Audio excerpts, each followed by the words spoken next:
ಮಸ್ಕಿ, ಕಾವ್ಯ ಕರ್ನಾಟಕ 100, ಹೊಸಗನ್ನಡ ಕಾವ್ಯ 30, ಪ್ರಾಯೋಗಿಕ ವಿಮರ್ಶೆ ಆನ್ಲೈನ್ ಉಪನ್ಯಾಸ ಸರಣಿ. ಕರ್ನಾಟಕ ಸಮಾಜಕ್ಕೆ ಪರಿಗಣಿಸುವಷ್ಟು ಕೊಡುಗೆ ಕೊಟ್ಟು 100 ಕವಿಗಳ 100 ಕವನಗಳ ಮೇಲೆ ಕರ್ನಾಟಕದ ಮಹತ್ವದ 100 ವಿದ್ವಾಂಸರಿಂದ 100 ಉಪನ್ಯಾಸಗಳು. ಇಂದಿನ ಉಪನ್ಯಾಸ 7ನೇ ಉಪನ್ಯಾಸ. ಇವತ್ತು ಕವಿ ಚನ್ನವೀರ ಕಣವಿಯವರ ಶ್ರೇಷ್ಠವಾದಂತ ಕವಿತೆ ಮಣ್ಣಿನ ಮೆರವಣಿಗೆ ಅನ್ನುವಂಥದ್ದು. ಈ ಕವಿತೆಯನ್ನ ಇವತ್ತು ವಿಮರ್ಶೆ ಮಾಡಲು ಇವತ್ತು ಆಗಮಿಸುವಂತವರು ಶ್ರೀ ಚೆನ್ನಪ್ಪ ಅಂಗಡಿ, ಸಹಾಯಕ ಕೃಷಿ ನಿರ್ದೇಶಕರು. ಇವತ್ತು ಅವರು ಕೂಡ ಈ ಒಂದು ಆನ್ಲೈನ್ ಕಾರ್ಯಕ್ರಮದಲ್ಲಿ ಈಗಾಗಲೇ ಜಾಯ್ನ್ ಆಗಿದ್ದಾರೆ. ಅವರಿಗೆ ಹೃತ್ಪೂರ್ವಕವಾಗಿ ಅವರಿಗೆ ಕೋಡುಗುಂಟೆ ಪ್ರಕಾಶನದ ಪರವಾಗಿ ಎಲ್ಲ ಸಾಹಿತ್ಯಾಭಿಮಾನಿಗಳ ಪರವಾಗಿ ಹೃತ್ಪೂರ್ವಕವಾಗಿ ಸ್ವಾಗತವನ್ನ ಕೋರುತ್ತೇನೆ. ನಮಸ್ಕಾರ ಸರ್. ನಮಸ್ಕಾರ. ನಮಸ್ತೆ. ಹಾಗೆ ಕಾರ್ಯಕ್ರಮದ ಸಂಚಾಲಕರಾಗಿರುವಂತ ಬಸವರಾಜ್ ಕೋಡುಗುಂಟೆ ಸರ್ ಅವರಿಗೂ, ಸಂಯೋಜಕರಾಗಿರುವಂತ ಸಹಾಯಕ ಪ್ರಾಧ್ಯಾಪಕರು ಆಗಿರುವಂತ ಬಾಬುರಾವ್ ದೊರೆ ಸರ್ ಅವರಿಗೂ ಹಾಗೂ ಮಧು ಬಿರಾದರ್ ಸರ್ ಅವರಿಗೂ ಕೂಡ ಹೃತ್ಪೂರ್ವಕವಾಗಿರುವಂತ ಸ್ವಾಗತವನ್ನು ಕೋರುತ್ತೇನೆ. ಹಾಗೆ ಇವತ್ತಿನ ಪ್ರಸ್ತುತ ಇವತ್ತಿನ ವಿಮರ್ಶೆಯನ್ನು ಮಾಡಲಿರುವಂತ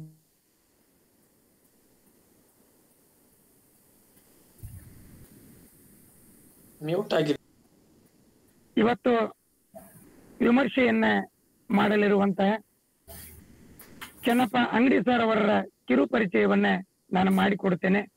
ಅತ್ಯಂತ ಉತ್ಸಾಹಿಯಾಗಿರುವ, ಉತ್ತಮ ಚಿಂತಕರು ಆಗಿರುವ, ಉತ್ತಮ ವಿಮರ್ಶಕರು ಆಗಿರುವ ಚೆನ್ನಪ್ಪ ಅಂಗಡಿ ಸರ್ ಅವರು ಹಾವೇರಿ ಜಿಲ್ಲೆಯ ಬೊಮ್ಮನಹಳ್ಳಿಯಲ್ಲಿ 15/4/1970 ಜನಿಸ್ತಾರೆ. ಇವರು ಮಂದ ಬೆಳಕಿನ ಸಾಂತ್ವನ, ಭೂಮಿ ತಿರುಗುವ ಶಬ್ದ, ಇನ್ನು ಕೊಟ್ಟೆನಾದೊಡೆ ಎನ್ನುವಂತ ಕವನ ಸಂಕಲನಗಳನ್ನ ಇವರು ಬರೀತಾರೆ. ಹಾಗೆ ಅದ್ರ ಜೊತೆಗೆ ಮಣ್ಣಿನೊಳಗನ ಮರ್ಮ, ಕಿಬ್ಬದಿಯ ಕೀಲುಳುಕಿ ಅನ್ನುವಂತ ಕಥಾ ಸಂಕಲನಗಳನ್ನ ಕಟ್ಟಿಕೊಡ್ತಾರೆ. ಹಾಗೆ ವೈಚಾರಿಕ ಕೃತಿಯಾಗಿ ಎದೆಯ ಒಕ್ಕಲಿಗ ಎನ್ನುವ ಕೃತಿಯನ್ನ ಕಟ್ಟಿಕೊಡ್ತಾರೆ. ಹಾಗೆ ಕೃಷಿ ಕಾರಣ ಅನ್ನುವಂತ ಸಂಪಾದನೆ ಕೃತಿಯನ್ನು ಕೂಡ ಇವರು ಕಟ್ಟಿಕೊಡ್ತಾರೆ. ಹಾಗೆ ಮಡಿಲು, ಕಾಯಕ ಯೋಗಿ, ಕದಂಬ, ಬಿತ್ತೋಣ ಹತ್ತಿ ಬೆಳೆಯೋಣ, ಗಿಡಗಂಟೆಗಳ ಕೊರಳು ಮುಂತಾದ ಕೃತಿಗಳನ್ನು ಕೂಡ ರಚಿಸಿದ್ದಾರೆ. ಹಾಗೆ ಇವರಿಗೆ ಅನೇಕ ಪ್ರಶಸ್ತಿಗಳು ಕೂಡ ಇವರನ್ನ ಕೈ ಬೀಸಿ ಬಂದಿವೆ.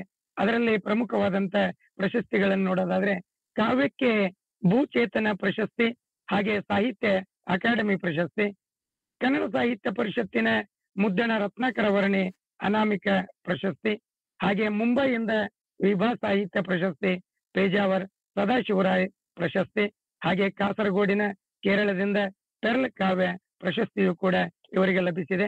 ಹಾಗೆ ಕನ್ನಡ ಪುಸ್ತಕ ಪ್ರಾಧಿಕಾರದ ನಗದು ಪುರಸ್ಕಾರ, ಬೆಟ್ಟದೂರು ಪ್ರತಿಷ್ಠಾನದ ಪ್ರಶಸ್ತಿ, ಹಾಗೆ ಹುನಗುಂದದ ರಾಜ್ಯ ಮಟ್ಟದ ಸಂಗಮ ಸಾಹಿತ್ಯ ಪ್ರಶಸ್ತಿ, ಅಸರ್ ಪುಸ್ತಕ ಪ್ರಶಸ್ತಿ ಲಭಿಸಿದೆ.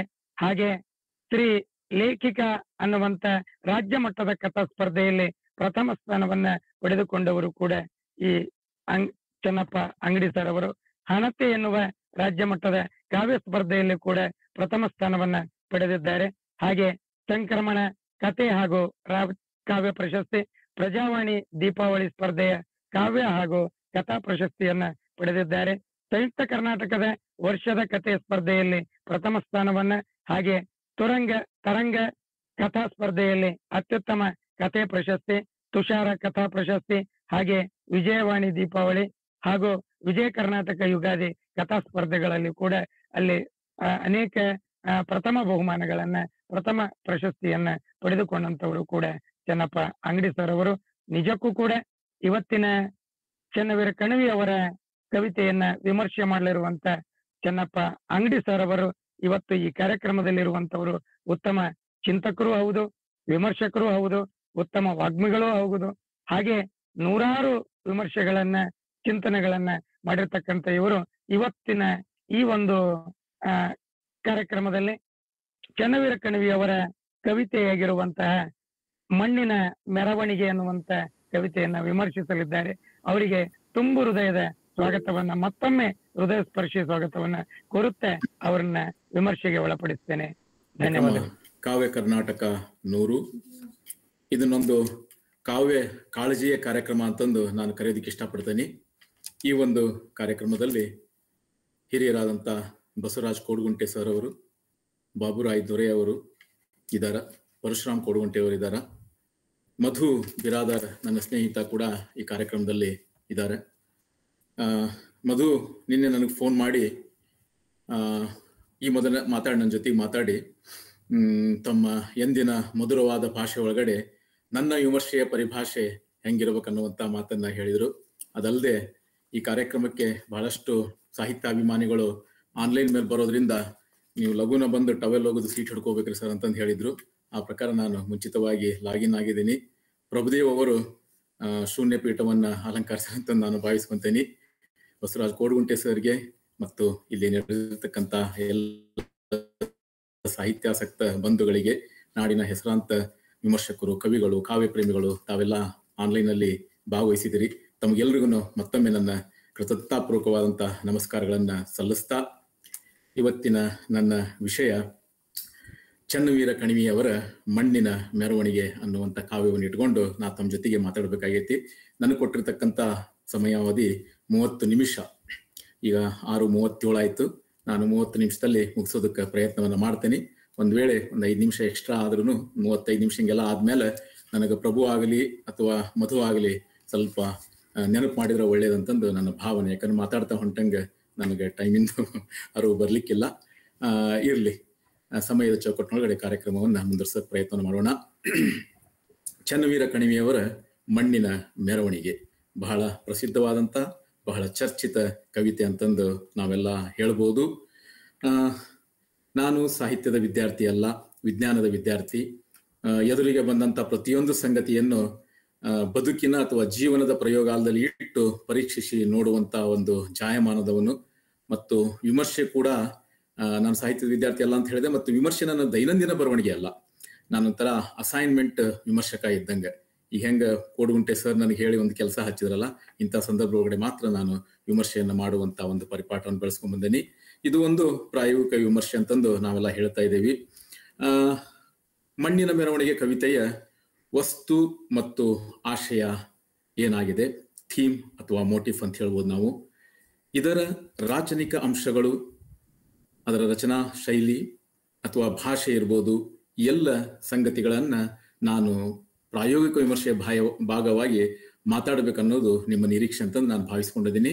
ಮತ್ತು ನಿಮ್ಮ ಕಡೆಯಿಂದ ವಿಮರ್ಶೆ ಯಾವ ರೀತಿ ನಡೀಬೇಕು ಅನ್ನೋದಕ್ಕೆ ಬಹಳ ಸ್ಪಷ್ಟವಾದಂಥ ಸೂಚನೆಗಳು, ಸಲಹೆಗಳು ಇರೋದ್ರಿಂದ ನಾನು ಆ ಒಂದು ಚೌಕಟ್ಟಿನೊಳಗಡೆ ಮಾತಾಡೋದಕ್ಕೆ ಪ್ರಯತ್ನವನ್ನ ಮಾಡ್ತಾ ಇದ್ದೀನಿ. ಈ ಒಂದು ಮಣ್ಣಿನ ಮೆರವಣಿಗೆ ಹೊರಟಿರೋದು ಸಮಾಜದಲ್ಲಿ ಅನ್ನೋದನ್ನ ನಾವು ತಿಳ್ಕೋಬೇಕು. ಮನುಷ್ಯ ಸಮಾಜವನ್ನ ಅಥವಾ ಇದೊಂದು ಜೀವ ಕೇಂದ್ರಿತ ಸಮಾಜ ಅಂತ ಹೇಳಿ ಇನ್ನೂ ಹೆಚ್ಚು ಸೂಕ್ತ ಅಂತ ನಾನು ಅನ್ಕೊಂಡಿದ್ದೀನಿ. ಇದು ಯಾವುದೋ ಒಂದು ನಿವೃತ್ತ ಅಂತರಿಕ್ಷದಲ್ಲಿ ಹೊಂಟಿಲ್ಲ, ಸಮಾಜದಲ್ಲಿ ನಮ್ಮ ನಡುವೆ ಹೊಂಟಿರ್ತಕ್ಕಂಥ ಒಂದು ಮೆರವಣಿಗೆ, ಮಣ್ಣಿನ ಮೆರವಣಿಗೆ. ಈ ಒಂದು ಕಾವ್ಯದೊಳಗಡೆ ಕವಿ ಇರ್ತಾನ, ಮತ್ತೆ ನೀವೇ ಹೇಳ್ದಂಗೆ ಈ ಒಂದು ನೈತಿಕ ಅರಿವಿನೊಳಗಡೆ ಸೃಷ್ಟಿಗೊಂಡಂತ ಸಮಾಜ ಕೂಡ ಕಾವ್ಯದೊಳಗಡೆ ಇರೋದ್ರಿಂದ ಕವಿಯ ಈ ಕವಿತಾ ರಚನೆ ಹಿಂದಿರ್ತಕ್ಕಂಥ ಸಾಮಾಜಿಕ ಸಂದರ್ಭಗಳಿರ್ಬೋದು, ಸಾಂಸ್ಕೃತಿಕವಾದಂಥ ಪರಿಸರ ಇರ್ಬೋದು, ಅದನ್ನು ಕುರಿತಾದಂಥ 1-2-3 ಮಾತುಗಳು ನನ್ನ ಒಂದು ಉಪನ್ಯಾಸದಲ್ಲಿ ಬಂದು ಹೋಗ್ಬೋದು. ತಾವು ಸಹಿಸ್ಕೊಂತಾರೆ ಅಂತಂದು ನಾನು ಭಾವಿಸ್ತೀನಿ. ವಿಶೇಷವಾಗಿ ಕವಿಯ ವೈಯಕ್ತಿಕ ಈ ಒಂದು ಹಿನ್ನೆಲೆ ಒಳಗಡೆ ನಾನು ಕವಿತೆಯನ್ನ ಮೊದಲು ವಾಚನವನ್ನ ಮಾಡ್ಬಿಡ್ತೇನೆ. ತಾವು ಕವಿತೆಯನ್ನ ಕೇಳೋದಕ್ಕೆ ಸಿದ್ಧ ಆಗಿದ್ರಿ ಅಂತಂದು ಭಾವಿಸಿಕೊಂಡು ಈಗ ಚನ್ನವೀರ ಕಣಿವೆಯವರ ಕವಿತಾ ವಾಚನ ಶೀರ್ಷಿಕೆ 1960ನೇ ಇಸ್ವಿಯಲ್ಲಿ ಪ್ರಕಟವಾದಂತಹ ಹೋಗೋದು ಹಿಂಗ. ಯಾರು ಇದನ್ನ ಆನ್ ಮಾಡಿ, ಮೈಕ್ ಆನ್ ಮಾಡಿದ್ರಿ, ದಯವಿಟ್ಟು ಆಫ್ ಮಾಡ್ರಿ. ಕೇಳಿ ಕವಿತೆ. ತಿರುಗುತ್ತಿದೆ ಎಂದೋ ಸಿಡಿದಾರಿದ ಅಗ್ನಿಯ ಪಿಂಡ, ಆರಿದೆ ಎಂದವರಾರೋ ಇನ್ನೂ ನಿಗಿ ನಿಗಿ ಉರಿಯುತ್ತಿದೆ ಅದರೆದೆಯಾಳದ ಕುಂಡ. ಹರಿಯುತ್ತಿವೆ ಬೆಂಕಿಯ ಹೊಳೆ, ತಣ್ಣನೆ ಕಡಲೊಳಗೆ ಹೊಗೆಯಾಡುತ್ತಿದೆ ಸುಮ್ಮನೆ ನುಣ್ಣನೆ ಬಾನೊಳಗೆ. ಬಿದ್ದಿವೆ ಒಡಮುರಿದೆದ್ದಿವೆ ಗಿರಿ ಗೌಹರ ಯುಗ ಯುಗಗಳ ನೋವೆ ದರಿ ಕಂದರದೊಳಗಿನ್ನೂ ಹರಿದಾಡಿದೆ ಸಂಶಯವೇ. ಕುದಿಯುವ ಆ ಬಸಿರಿನ ಆವುದೋ ರಸ ಹೀರಿ ಚಿಮ್ಮಿವೆ ದಿನ ದಿನವೂ ಹೊಮ್ಮಿವೆ ಹಸುರಾಗಿ ಲಕ್ಷಾಂತರ ಆಶೆ. ದಿಕ್ಕು ದಿಕ್ಕುಗಳ ಗೋಪುರವೇರಿ ದಿಟ್ಟಿಸಿವೆ ಕ್ಷಣ ಕಣ್ಣ ಕ್ಷಿತಿಜದ ಆಚೆ ನೂರು ಗೋಲಗಳಾಡಿ ಅದನಿದನು ಇದನದನು ಹಿಡಿದು ಎಳೆದಾಡಿ ಕೂಡಿ ಕುಣಿದಾಡಿ ಕೊನೆ ಇರದ ವರ್ತುಲಕ್ಕೆ ಒಯ್ದು ಮುಟ್ಟಿಸಿವೆ.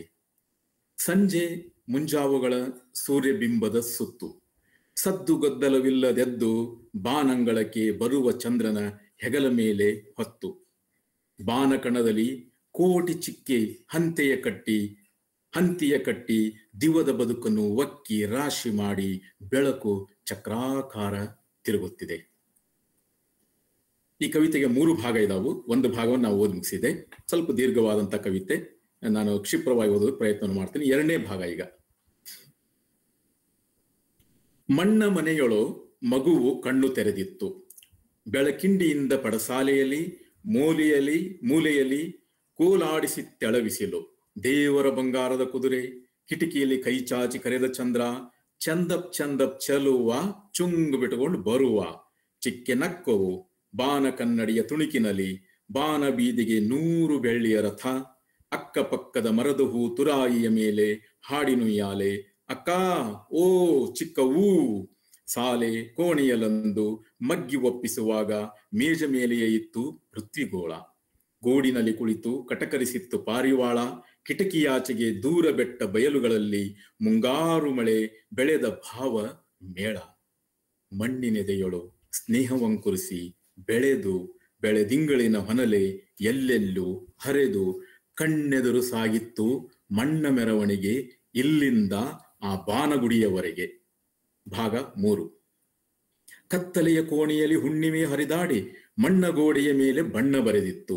ಆಷಾಢ ನಿಬ್ಬಣವು ಶೂಷಾಡಿ ಬರುವಾಗ ಎಷ್ಟೊಂದು ಚಂದವಿತ್ತು. ಚಿತ್ರವೆಲ್ಲ ಅದರ ಮೇಲೆ ಇತ್ತು. ಬಂದು ಹೋದವು ಬಂಡು ಹೂಡಿ ಒಂದರ ಮೇಲೆ ಒಂದು ಮಳೆಗಾಲ. ಗುಡುಗಿ ಗದ್ದಲಸಿ ಮದ್ದಳೆ ಬಡಿದು ಕುಣಿದಾಡಿ ಹಿಡಿದು ಹೆಂಡವ ಬುಂಡಿ ಎತ್ತಿ ಕುಡಿದು ಹಾಗೂ ಹೀಗೂ ಗೋಡೆ ನಿಂತಿಹವು ಜೋಲಿ ಹೊಡೆದು. ಕುಸಿಯ ತೊಡಗಿದೆ ಕೆಳಗೆ ನೆಲಗಟ್ಟು. ಮೇಲೆ ಬಿದ್ದಿದೆ ಭಾರ ನೀಗದಷ್ಟು.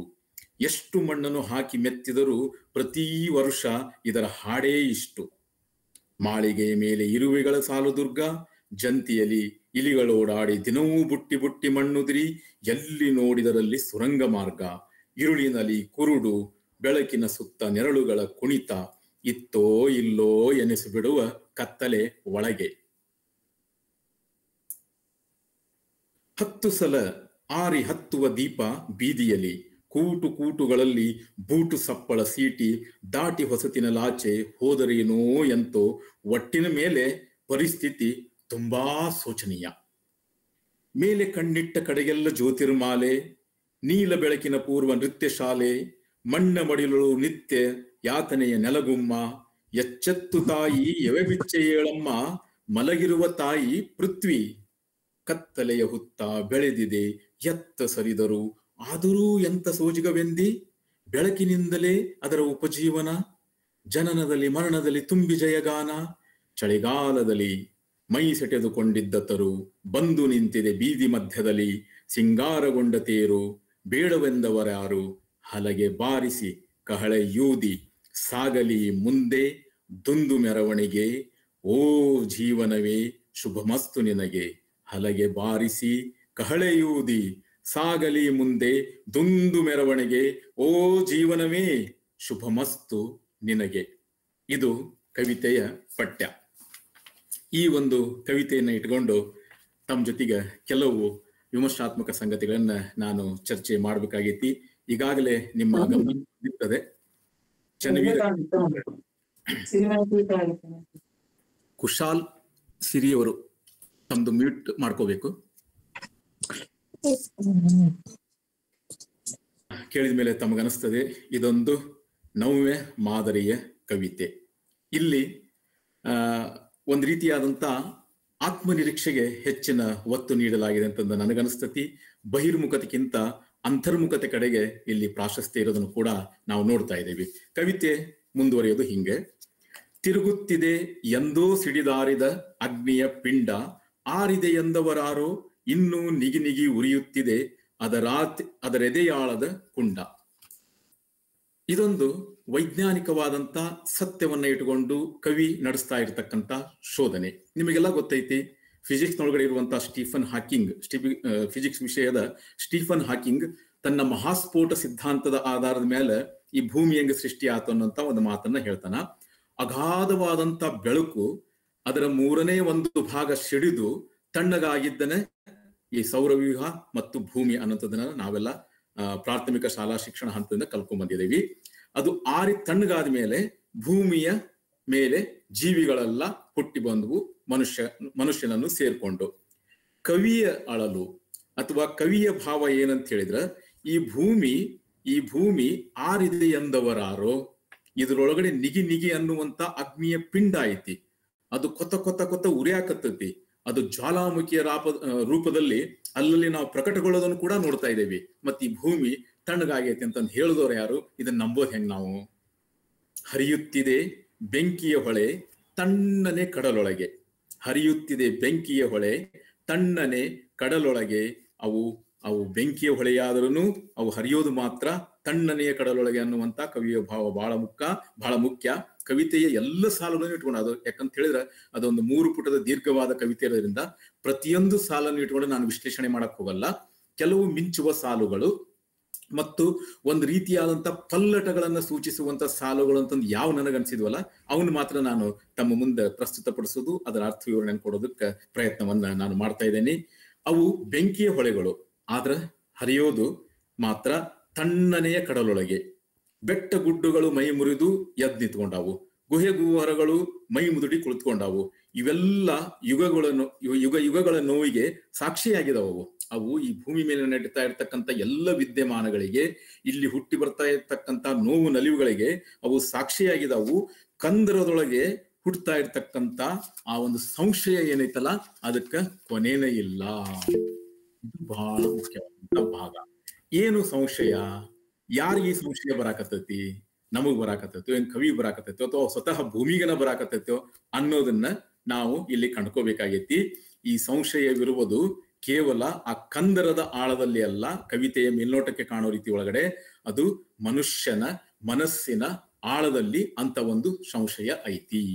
ಭೂಮಿ ಹುಟ್ಟಿ ಬಂತು, ಬೇಕಾದಷ್ಟು ಪ್ರಕೃತಿ ವಿಕೋಪಗಳನ್ನ ನೋಡ್ತು, ನಾಗರಿಕ ಜೀವನ ಹುಟ್ಟಿ ಬಂತು, ಸಾಕಷ್ಟು ಪ್ರಗತಿಯನ್ನ ಸಾಧಿಸ್ತು. ಆದ್ರೆ ವಿನಾಶಕಾರಿಯಾಗಿ ನಡೆಯುವಂತ ಅನೇಕ ಚಟುವಟಿಕೆಗಳು, ಪ್ರಾಕೃತಿಕ ವಿಕೋಪಗಳು ಈ ಭೂಮಿ ಮೇಲೆ ನಡೆಯಕತ್ತಾವಲ್ಲ, ಇದು ಯಾವಾಗ ಏನ್ ನಾಶ ಹೋಗ್ತತ್ಯೋ, ಯಾವಾಗ ಇದು ಭಗ್ನಗೊಂಡು ಬಿಡ್ತತ್ಯೋ ಅನ್ನುವಂತ ಒಂದು ಆತಂಕ ಕವಿಯ ಮನಸ್ಸಿನೊಳಗಡೆ ಐತಿ. ಅದಕ್ಕೆ ನಾನು ಈ ಸಂದರ್ಭಗಡೆ ಏನ್ ಹೇಳ್ತಾನೆ ಅಂತ ಹೇಳಿದ್ರೆ, 50-60ರ ದಶಕದಲ್ಲಿ ಬಂದಂತ ಈ ಕಾವ್ಯವನ್ನ ನಮ್ಮ ಆ ಕಾವ್ಯದೊಳಗಡೆ, ಈ ಸಾಹಿತ್ಯದೊಳಗಡೆ ನಮ್ಮ ಕಾಲವನ್ನ ಓದಿಕೊಳ್ಬೇಕು. ಆ ಭೂಮಿ ನಾಶ ಆಗುವಂತ ಸಾಧ್ಯತೆಗಳ ಹೊಳಹುಗಳು ನಮಗ ಅವಾಗ ಹೊಳಿತಾವನ್ನುವಂಥದ್ದು ನನಗ ಆ ಭಾವ ಬರ್ತತಿ. ಮತ್ತೆ ಕವಿಯ ಆತಂಕ, ಕವಿಯ ಸಂಶಯ ಏನನ್ನೋದು ಕೂಡ ನಮಗ ತಿಳಿದು ಬರ್ತತಿ. ಸಾಲು ಮುಂದುವರಿಯೋದು: ಕುದಿಯುವ ಆ ಬಸಿರಿನ ಯಾವುದೋ ರಸ ಹೀರಿ, ಚಿಮ್ಮಿವೆ ದಿನದಿನವೂ ಹೊಮ್ಮಿವೆ ಹಸುರಾಗಿ ಲಕ್ಷಾಂತರ ಆಶೆ. ಕಣಿವಿ ಕಾವ್ಯ ಶೈಲಿ ಅಂತ ಹೇಳಿದ್ರೆ ಇದೆ ನೋಡ್ರಿ. ಕುದಿಯುವ ಆ ಬಸಿರಿನ ಯಾವುದೋ ರಸ ಹೀರಿ, ಇಲ್ಲಿವರೆಗೂ ಕವಿ ಏನ್ ಹೇಳ್ದ ಅಂತ ಹೇಳಿದ್ರ, ಆ ಒಂದು ಭೂಮಿಯ ಆಳದೊಳಗಡೆ ಬಡಭಾಗ್ನಿ, ಸುಡುವಂತ ಅಗ್ನಿ, ಲಾವಾರಸ, ಎಷ್ಟೋ 1000 ಡಿಗ್ರಿ ಸೆಂಟಿಗ್ರೇಡ್ ಉಷ್ಣತೆ ಅದಕ್ಕಿರ್ತತಿ. ಅದ್ರ ಮೇಲೆ ಇರುವಂತ ಈ ತಣ್ಣನ ಭೂಮಿ ಒಳಗಡೆ, ಆ ಭೂಮಿಯೊಳಗನೆ ಇರ್ತಕ್ಕಂಥದ್ದು ಯಾವುದೋ ಒಂದು ರಸ ಹಿರ್ಕೊಂಡು ಇಲ್ಲಿ ಹಚ್ಚು ಹಸಿರು ಈ ಭೂಮಿ ಮೇಲೆ ಮತ್ತೆ ಮತ್ತೆ ಹುಟ್ಟಿ ಬರ್ತಾ ಇದೆ. ಅದು ಯಾವುದಂತ ಹೇಳಿದ್ರೆ ಲಕ್ಷಾಂತರ ಆಶೆಯ ಪ್ರತೀಕವಾಗಿ. ಅಗ್ನಿಪಿಂಡ ಇದ್ದಿದ್ದು ಹೊಗೆ ಆಯಿತು, ತಿಳಿ ಆಕಾಶದಲ್ಲಿ ಅಥವಾ ಬಾನಲಿ ಹೊಗೆ ಆಯಿತು, ಹೊಗೆ ಇದ್ದಿದ್ದು ಇಲ್ಲಿ ಹಸಿರಾಯಿತು. ಸಾಲಿನಿಂದ ಸಾಲಿಗೆ ಕವಿ ಕುಪ್ಪಳಿಸುವಂತಹ ರೀತಿಯನ್ನ ತಾವಿಲ್ಲಿ ಗಮನಿಸಿ ಅಂತ ನಾನು ಭಾವಿಸ್ಕೊಂತೀನಿ. ಈ ಕವಿತೆ ಒಳಗಡೆ ತಾವೆಲ್ಲ ಈಗಾಗಲೇ ನೋಡ್ದಂಗ ಒಂದ್ ರೀತಿಯಾದಂತ ಪ್ರತೀಕಗಳ ವಿಪುಲವಾದಂತ ಬಳಕೆ ಇದೆ. ವಿಪುಲವಾದಂತ ಬಳಕೆ ಈ ಒಂದು ನಾವು ಕವಿತೆ ಒಳಗಡೆ ಕಾಣ್ತಾ ಇದ್ದೇವೆ. ಮಣ್ಣಿನ ಮೆರವಣಿಗೆ ಅನ್ನೋದು ಇದೊಂದು ಪ್ರತಿಮೆಗಳ ಮೆರವಣಿಗೆನೂ ಆಗೈತಿ. ಕಣಿವೆಯವರು ಅಂತ ಮಾರ್ಗವನ್ನ ಕಂಡುಕೊಂಡ್ರು. ಅದ್ರದ್ದು ಯಾವ ಒಂದು ಸಂದರ್ಭದಲ್ಲಿ ಕಂಡುಕೊಂಡ್ರೆ ನಾವು ಮುಂದಿನ ಭಾಗದಲ್ಲಿ ನಿಮ್ ಜೊತೆ ಚರ್ಚೆ ಮಾಡ್ತೀನಿ. ಈ ಭೂಮಿಯ ಆಳದಲ್ಲಿ ಕುದಿಯುತ್ತಿರ್ತಕ್ಕಂಥ ಆ ಒಂದು ದ್ರವದೊಳಗೆ ಯಾವುದೋ ಒಂದು ರಸ ಹೀರ್ಕೊಂಡು ಹಸಿರು ಹುಟ್ಟತತಿ ಅಂತಂದು, ಅಥವಾ ಹಸಿರು ಹುಟ್ಟಿ ಬರ್ತತಿ, ಈ ಬದುಕನ್ನ ಸ್ವಸ್ಥಗೊಳಿಸ್ತತಿ, ನಮ್ಮನ್ನ ಜೀವನ್ಮುಖಿಯಾಗಿ ಮಾಡ್ತತಿ ಅನ್ನುವಂತ ಕವಿಯ ಭಾವ ಆಯ್ತಲ್ಲ, ಇದು ಪ್ರತಿಮೆಗಳ ಸಮರ್ಥ ಬಳಕೆಯನ್ನ ಮಾಡಿಕೊಳ್ಳುವಂತ ಒಂದು ವಿಧಾನ ಅಂತ ನಾನಾದ್ರೂ ಭಾವಿಸ್ಕೊಂಡಲ್ಲಿ. ಈ ಸುತ್ತನ ವಿದ್ಯಮಾನಗಳಿಗೆ ಆಕ್ರೋಶಗೊಂಡಂತ ಮನಸ್ಸು ಕವಿಯ ಮನಸ್ಸು ಭೂಮಿ ಹಂಗ ಮ್ಯಾಲ ತಣ್ಣಗೈತಲ್ಲ, ಹಂಗ ಕವಿಯ ಮನಸ್ಸು ಕೂಡ ಐತಿ. ಆ ಪ್ರಸನ್ನ ಚಿತ್ತ ಕವಿಯ ಮನಸ್ಸು ಸೌಮ್ಯ ವ್ಯಕ್ತಿತ್ವದ ಆಳದೊಳಗಡೆ ಉರಿತಾ ಇರ್ತಕ್ಕಂಥ ಸಂಕಟ, ಅಲ್ಲಿ ಮಡುಗಡ್ತಾ ಇರ್ತಕ್ಕಂಥ ಆಕ್ರೋಶವನ್ನು ಕೂಡ ಕವಿ ಇಲ್ಲಿ ಧ್ವನಿಸೋದಕ್ಕೆ ಪ್ರಯತ್ನ ಮಾಡಾಕತ್ತಾನ ಅನ್ನೋದು ನನ್ನ ಗ್ರಹಿಕೆ. ನೀವು ಕೂಡ ನನ್ನ ಮಾತನ್ನ ಒಪ್ತೀನಂತ ನಾನು ಅನ್ಕೊಂತೇನೆ. ದಿನ ದಿನವೂ ಹೊಮ್ಮಿವೆ ಹಸುರಾಗಿ ಲಕ್ಷಾಂತರ ಆಶೆ ಅನ್ನುವಂಥದ್ದು ಈ ಒಂದು ಕವಿತೆ, ಈ ಕವಿತೆಯ ಸಾಲು ನನ್ನ ಮಾತನ್ನ ಏನಂತ ಹೇಳಿದ್ರೆ ಸಮರ್ಥನೆ ಒಂದು ಕೊಡ್ತದೆ ಅನ್ನುವಂಥದ್ದು ಒಂದು ಭಾವನೆ. ಇದನದನು ಹಿಡಿದು ಎಳೆದಾಡಿ ಕೂಡಿ ಕುಣಿದಾಡಿ, ಇಂಥ ಸಾಲುಗಳು ಅಲ್ಲಲ್ಲೇ ಈ ಕವಿತೆ ಒಳಗಡೆ ಬರ್ತಾವು. ಬೇಂದ್ರೆಯವರು ಕಣಿವೆಯವರು ಆಯ್ದುಕೊಂಡದ್ದು ನವ್ಯ ಕಾವ್ಯ ಮಾರ್ಗವನ್ನ ಈ ಕಾಲಘಟ್ಟದ ಕವಿತೆಗಳ ಮುಖಾಂತರ. ಆದ್ರೆ ಅಲ್ಲಿರೋದೇನ್ ನೋಡ್ರಿ, ಇದನದನು ಹಿಡಿದು ಎಳೆದಾಡಿ ಕೂಡಿ ಕುಣಿದಾಡಿ ಅಂದಾಗ ಕೆಲವ್ರಿಗಾದ್ರೂ ಇಲ್ಲೊಂದು ಕವಿತೆ ನೆನಪು ಬರ್ತತಿ. ಬೇಂದ್ರೆಯವರ ಕುಣಿಯೋಣು ಬಾರ ಅನ್ನುವಂತ ಒಂದು ರಸದಾಮಂತ್ರಣದ ಒಂದು ಕವಿತೆಯ ಭಾವ ಇಲ್ಲಿ ನಮಗೆ ಕಂಡು ಬರ್ತತಿ. ಮುಂದ್ ಹೋಗೋದು ನೋಡ್ರಿ, ಕೊನೆ ಇರದ ವರ್ತುಲಕ್ಕೆ ಒಯ್ದು ಮುಟ್ಟಿಸಿವೆ. ಇಲ್ಲಿರುವಂತ ದ್ವಂದ್ವವನ್ನ, ಆಂಬಿಗ್ಯುಟಿಯನ್ನ ನಾವು ಗಮನಿಸ್ಬೇಕು. ಕೊನೆ ಇರದ ವರ್ತುಲ ಅಂತ ಹೇಳ್ತಾರ, ಒಯ್ದು ಮುಟ್ಟಿಸಿದೆ ಅಂತ ಹೇಳ್ತಾರ. ಇದು ಬಹುಶಃ ಕವಿತೆಯ ಜೀವಾಳ ಅಂತ ನಾನು ಅನ್ಕೊಂಡನಿ. ಇಲ್ಲಿ ಇರುವಂತದ್ದು ಏನಂತ ಹೇಳಿದ್ರ, ಮನೆಯನೆಂದು ಕಟ್ಟದಿರು, ಕೊನೆಯನೆಂದು ಮುಟ್ಟದಿರು ಅನ್ನುವಂತ ಕುವೆಂಪು ಅನಿಕೇತನ ಪ್ರಜ್ಞೆ. ಕಣಿವೆಯವರ ಮೇಲೆ ಕುವೆಂಪು ಕಾವ್ಯದ ಪ್ರಭಾವ ಕೂಡ ಸಾಕಷ್ಟು ಇತ್ತು. ಬೇಂದ್ರೆಯವರನ್ನ ಓದ್ಕೊಳ್ಳೋಕ್ಕಿಂತ ಮೊದಲು ನಾನು ಕುವೆಂಪುನ ಓದ್ಕೊಂಡಿದ್ದೀನಿ ಅಂತಂದು ಕಣಿವೆಯವರೇ ಒಂದು ಸಂದರ್ಶನದೊಳಗಡೆ ತಾವೇ ಸ್ವತಃ ಹೇಳಿದ್ದನ್ನು ಕೂಡ ನಾನು ಕೇಳಿದ್ದೇನೆ. ಬಾನ ಕಣದಲ್ಲಿ ಕೋಟಿ ಚಿಕ್ಕೆ ಹಂತಿಯ ಕಟ್ಟಿ, ದಿವದ ಬದುಕನ್ನು ಒಕ್ಕಿ ರಾಶಿ ಮಾಡಿ, ಬೆಳಕು ಚಕ್ರಾಕಾರ ತಿರುಗುತ್ತಿದೆ. ಕಣದಲ್ಲಿ ಹಂತಿ ಕಟ್ಟೋದು ಬಹುತೇಕ ಎಲ್ಲ ಉತ್ತರ ಕರ್ನಾಟಕದ ಇಲ್ಲಿ ಕವಿಗಳು ಸಾಹಿತ್ಯಾಸಕ್ತರೆಲ್ಲ ಇದಿರಿ, ಅಥವಾ ಕೃಷಿ ಹಿನ್ನೆಲೆಯಿಂದ ಬಂದವರು, ಗ್ರಾಮೀಣ ಪ್ರದೇಶದಿಂದ ಬಂದವರಿಗೆ ನಿಮಗೆಲ್ಲ ಅರ್ಥ ಆಗ್ತತಿ. ಕಣದೊಳಗಡೆ ಧಾನ್ಯವನ್ನ ಒಕ್ಕೋ ಹೊತ್ನಾಗ ಹಂತಿ ಕಟ್ಟೋದು, ಅಲ್ಲಿ ಒಕ್ಕಿ ರಾಶಿ ಮಾಡೋದು, ಇದೆಲ್ಲ ಏನಂತ ಹೇಳಿದ್ರೆ ಕವಿ ಬೆಳೆದು ಬಂದಂತ ಗ್ರಾಮೀಣ ಪರಿಸರದ ಚಿತ್ರಣಗಳು. ಕಣಿವೆ ಕಾವ್ಯದ ಮೇಲೆ ಇದರ ಪ್ರಭಾವ ಬಹಳ ದಟ್ಟವಾಗೈತಿ. ಈ ಸಾಲಿನಲ್ಲಿರ್ತಕ್ಕಂಥ ರಮ್ಯತೆಗೆ ಕೂಡ ಇದೊಂದು ನವ್ಯ ಕವಿತೆ ಅಂತ ನಾನು ಶುರುವಾತಿಂದ ಹೇಳಾಕತ್ತೇನೆ. ಆದ್ರೆ ಈ ರಮ್ಯ ಸಾಲುಗಳು ಅಥವಾ ಈ ರಮ್ಯವಾದಂತಹ ಒಂದು ದೃಶ್ಯಗಳನ್ನ ಅಥವಾ ಒಂದು ದರ್ಶನವನ್ನು ಕೊಡೋದಕ್ಕೆ ಕವಿ ಏನ್ ಪ್ರಯತ್ನ ಮಾಡ್ತಾನಲ್ಲ, ಇದು ಆ ಗ್ರಾಮೀಣ ಪರಿಸ್ಥಿತಿಯಿಂದ ಬಂದಂತ ಒಂದು ಮುಗ್ಧ ಮನಸ್ಸಿನ ಕವಿ ಭಾವ ಅಥವಾ ಕವಿಯ ಮನಸ್ಸಿನ ಒಂದು ಹಿನ್ನೆಲೆ ಅಂತಂದು ನನಗೂ ಕೂಡ ಅನಿಸ್ತತಿ. ಮತ್ತು ಒಟ್ಟಾರೆಯಾಗಿ ಇಲ್ಲಿವರೆಗೂ ನಡೆದು ಬಂದಂತಹ ಕವಿತೆಯ ಭಾಗದೊಳಗಡೆ ಕುತೂಹಲ ಅನ್ನೋದು ಇಲ್ಲಿ ಮತ್ತೆ ಮತ್ತೆ ನಮ್ಮ ಮುಂದೆ ಪ್ರಕಟಗೊಂಡು ಕವಿತೆಯ ಜೀವಾಳನ ಕುತೂಹಲ ಆಗ್ಬಿಟ್ಟತಿ. ಬಾನು, ಆಕಾಶ, ಮುಗಿಲು, ಮೋಡ ಅವರ ಕವಿತೆಯಲ್ಲಿ ಮತ್ತೆ ಮತ್ತೆ ಬರ್ತಾ ಇರ್ತಕ್ಕಂಥ ವಸ್ತು ಬೇರೆ ಬೇರೆ ರೂಪದೊಳಗಡೆ ಬರ್ತದದು. ಬಾನು ಅಂತಂದು ಅದೊಂದು ರಥಬೀದಿಯಾಗಿ ಬರ್ತತಿ, ಒಡೆದ ಕನ್ನಡಿಯ ಚೂರಾಗಿ ಬರ್ತತಿ, ಏನೆಲ್ಲ ಆಗಿ ಬಾನು ಮತ್ತೆ ಮತ್ತೆ ಪ್ರಕಟಗೊಳ್ತತಿ. ಈ ಮಣ್ಣಿನ ಮೆರವಣಿಗೆ ಕವಿತೆ ಒಳಗಡೆ ಮಣ್ಣಂತೂ ಇದ್ದೇ ಇದೆ, ಮಣ್ಣು ಬರ್ತಿರ್ತದೆ, ಮೇಲಿನ ಮೇಲೆ ಮಣ್ಣು ಬರ್ತತಿ. ಆ ಮಣ್ಣಿಗಿಂತ ಹೆಚ್ಚು ಆಕಾಶ ಬರೋದನ್ನು ಕೂಡ ಸಾಹಿತ್ಯಾಸಕ್ತರು ತಾವು ಗಮನಿಸ್ತೀರಿ ಅಂತ ನಾನು ಭಾವಿಸ್ತೇನೆ. ಏನ್ ಹೇಳೋದಕ್ಕೆ ಹೊರಟಿದ್ದಾನ ಕವಿ ಇದ್ರೊಳಗಡೆ? ಯಾಕ ಆಕಾಶ ಪ್ರತೀಕವಾಗಿ, ಪ್ರತಿಮೆಯಾಗಿ ಸಾಲಿನಿಂದ ಸಾಲಿಗೆ ಮತ್ತೆ ಮತ್ತೆ ಅದು ಪುನರುಕ್ತಿ ಆಗ್ಬೇಕು? ಯಾಕೆ ಮತ್ತೆ ಅದು ಪ್ರಕಟಗೊಳ್ಬೇಕಂತ ಹೇಳಿದ್ರೆ, ಕಣಿವೆಯವರದು ಉದಾತ್ತವಾದಂತ ಆದರ್ಶವಾದವನ್ನ ಇಟ್ಟುಕೊಂಡು ಬರೆಯುವಂತ ಕವಿತಾ ಮಾರ್ಗ, ಕಾವ್ಯ ಮಾರ್ಗ. ಆ ಒಂದು ಆದರ್ಶವಾದದ ಸೆಳೆತ ಏನೈತಲ್ಲ ಅವರ ಕವಿತೆ ಒಳಗಡೆ ಮತ್ತೆ ಮತ್ತೆ ಆಕಾಶ ಅಂದ್ರೆ, ಆಕಾಶ ಅಂತ ಶುಭ್ರ ನೀಲಾಕಾಶ, ಒಂದು ನಿರಾಳತೆಯ ಸಂಕೇತ, ಅಥವಾ ಒಂದು ಔನ್ನತ್ಯದ ಒಂದು ಎತ್ತರವನ್ನು ಸೂಚಿಸುವಂತ ಆಕಾಶ. ಆ ಒಂದು ದೃಷ್ಟಿಕೋನದಿಂದ ಅವರು ತಮ್ಮ ಒಂದು ಏನೊಂದು ನಿಲುವು ಐತಲ್ಲ, ಆದರ್ಶವಾದ ನಿಲುವು, ಅದನ್ನ ಆಕಾಶವನ್ನ ಮೇಲಿನ ಮೇಲೆ ತರೋದ್ರ ಮುಖಾಂತರ ಅವರು ಆ ಮಾತನ್ನು ಹೇಳೋದಕ್ಕೆ ಪ್ರಯತ್ನ ಮಾಡ್ತಾರಂತಂದು ನಾನು ಅನ್ಕೊಂಡಿದ್ದೀನಿ. ಕಣ್ಣೆದರು ಸಾಗಿತ್ತು ಮಣ್ಣ ಮೆರವಣಿಗೆ, ಇಲ್ಲಿಂದ ಆ ಬಾನ ಗುಡಿಯವರೆಗೆ. ನನ್ನ ಮಾತಿಗೆ ಈಗ ಒಂದು ಸ್ಪಷ್ಟೀಕರಣ ಸಿಗ್ತದೆ ಅಂತ ಅನ್ಕೊಂತೀನಿ.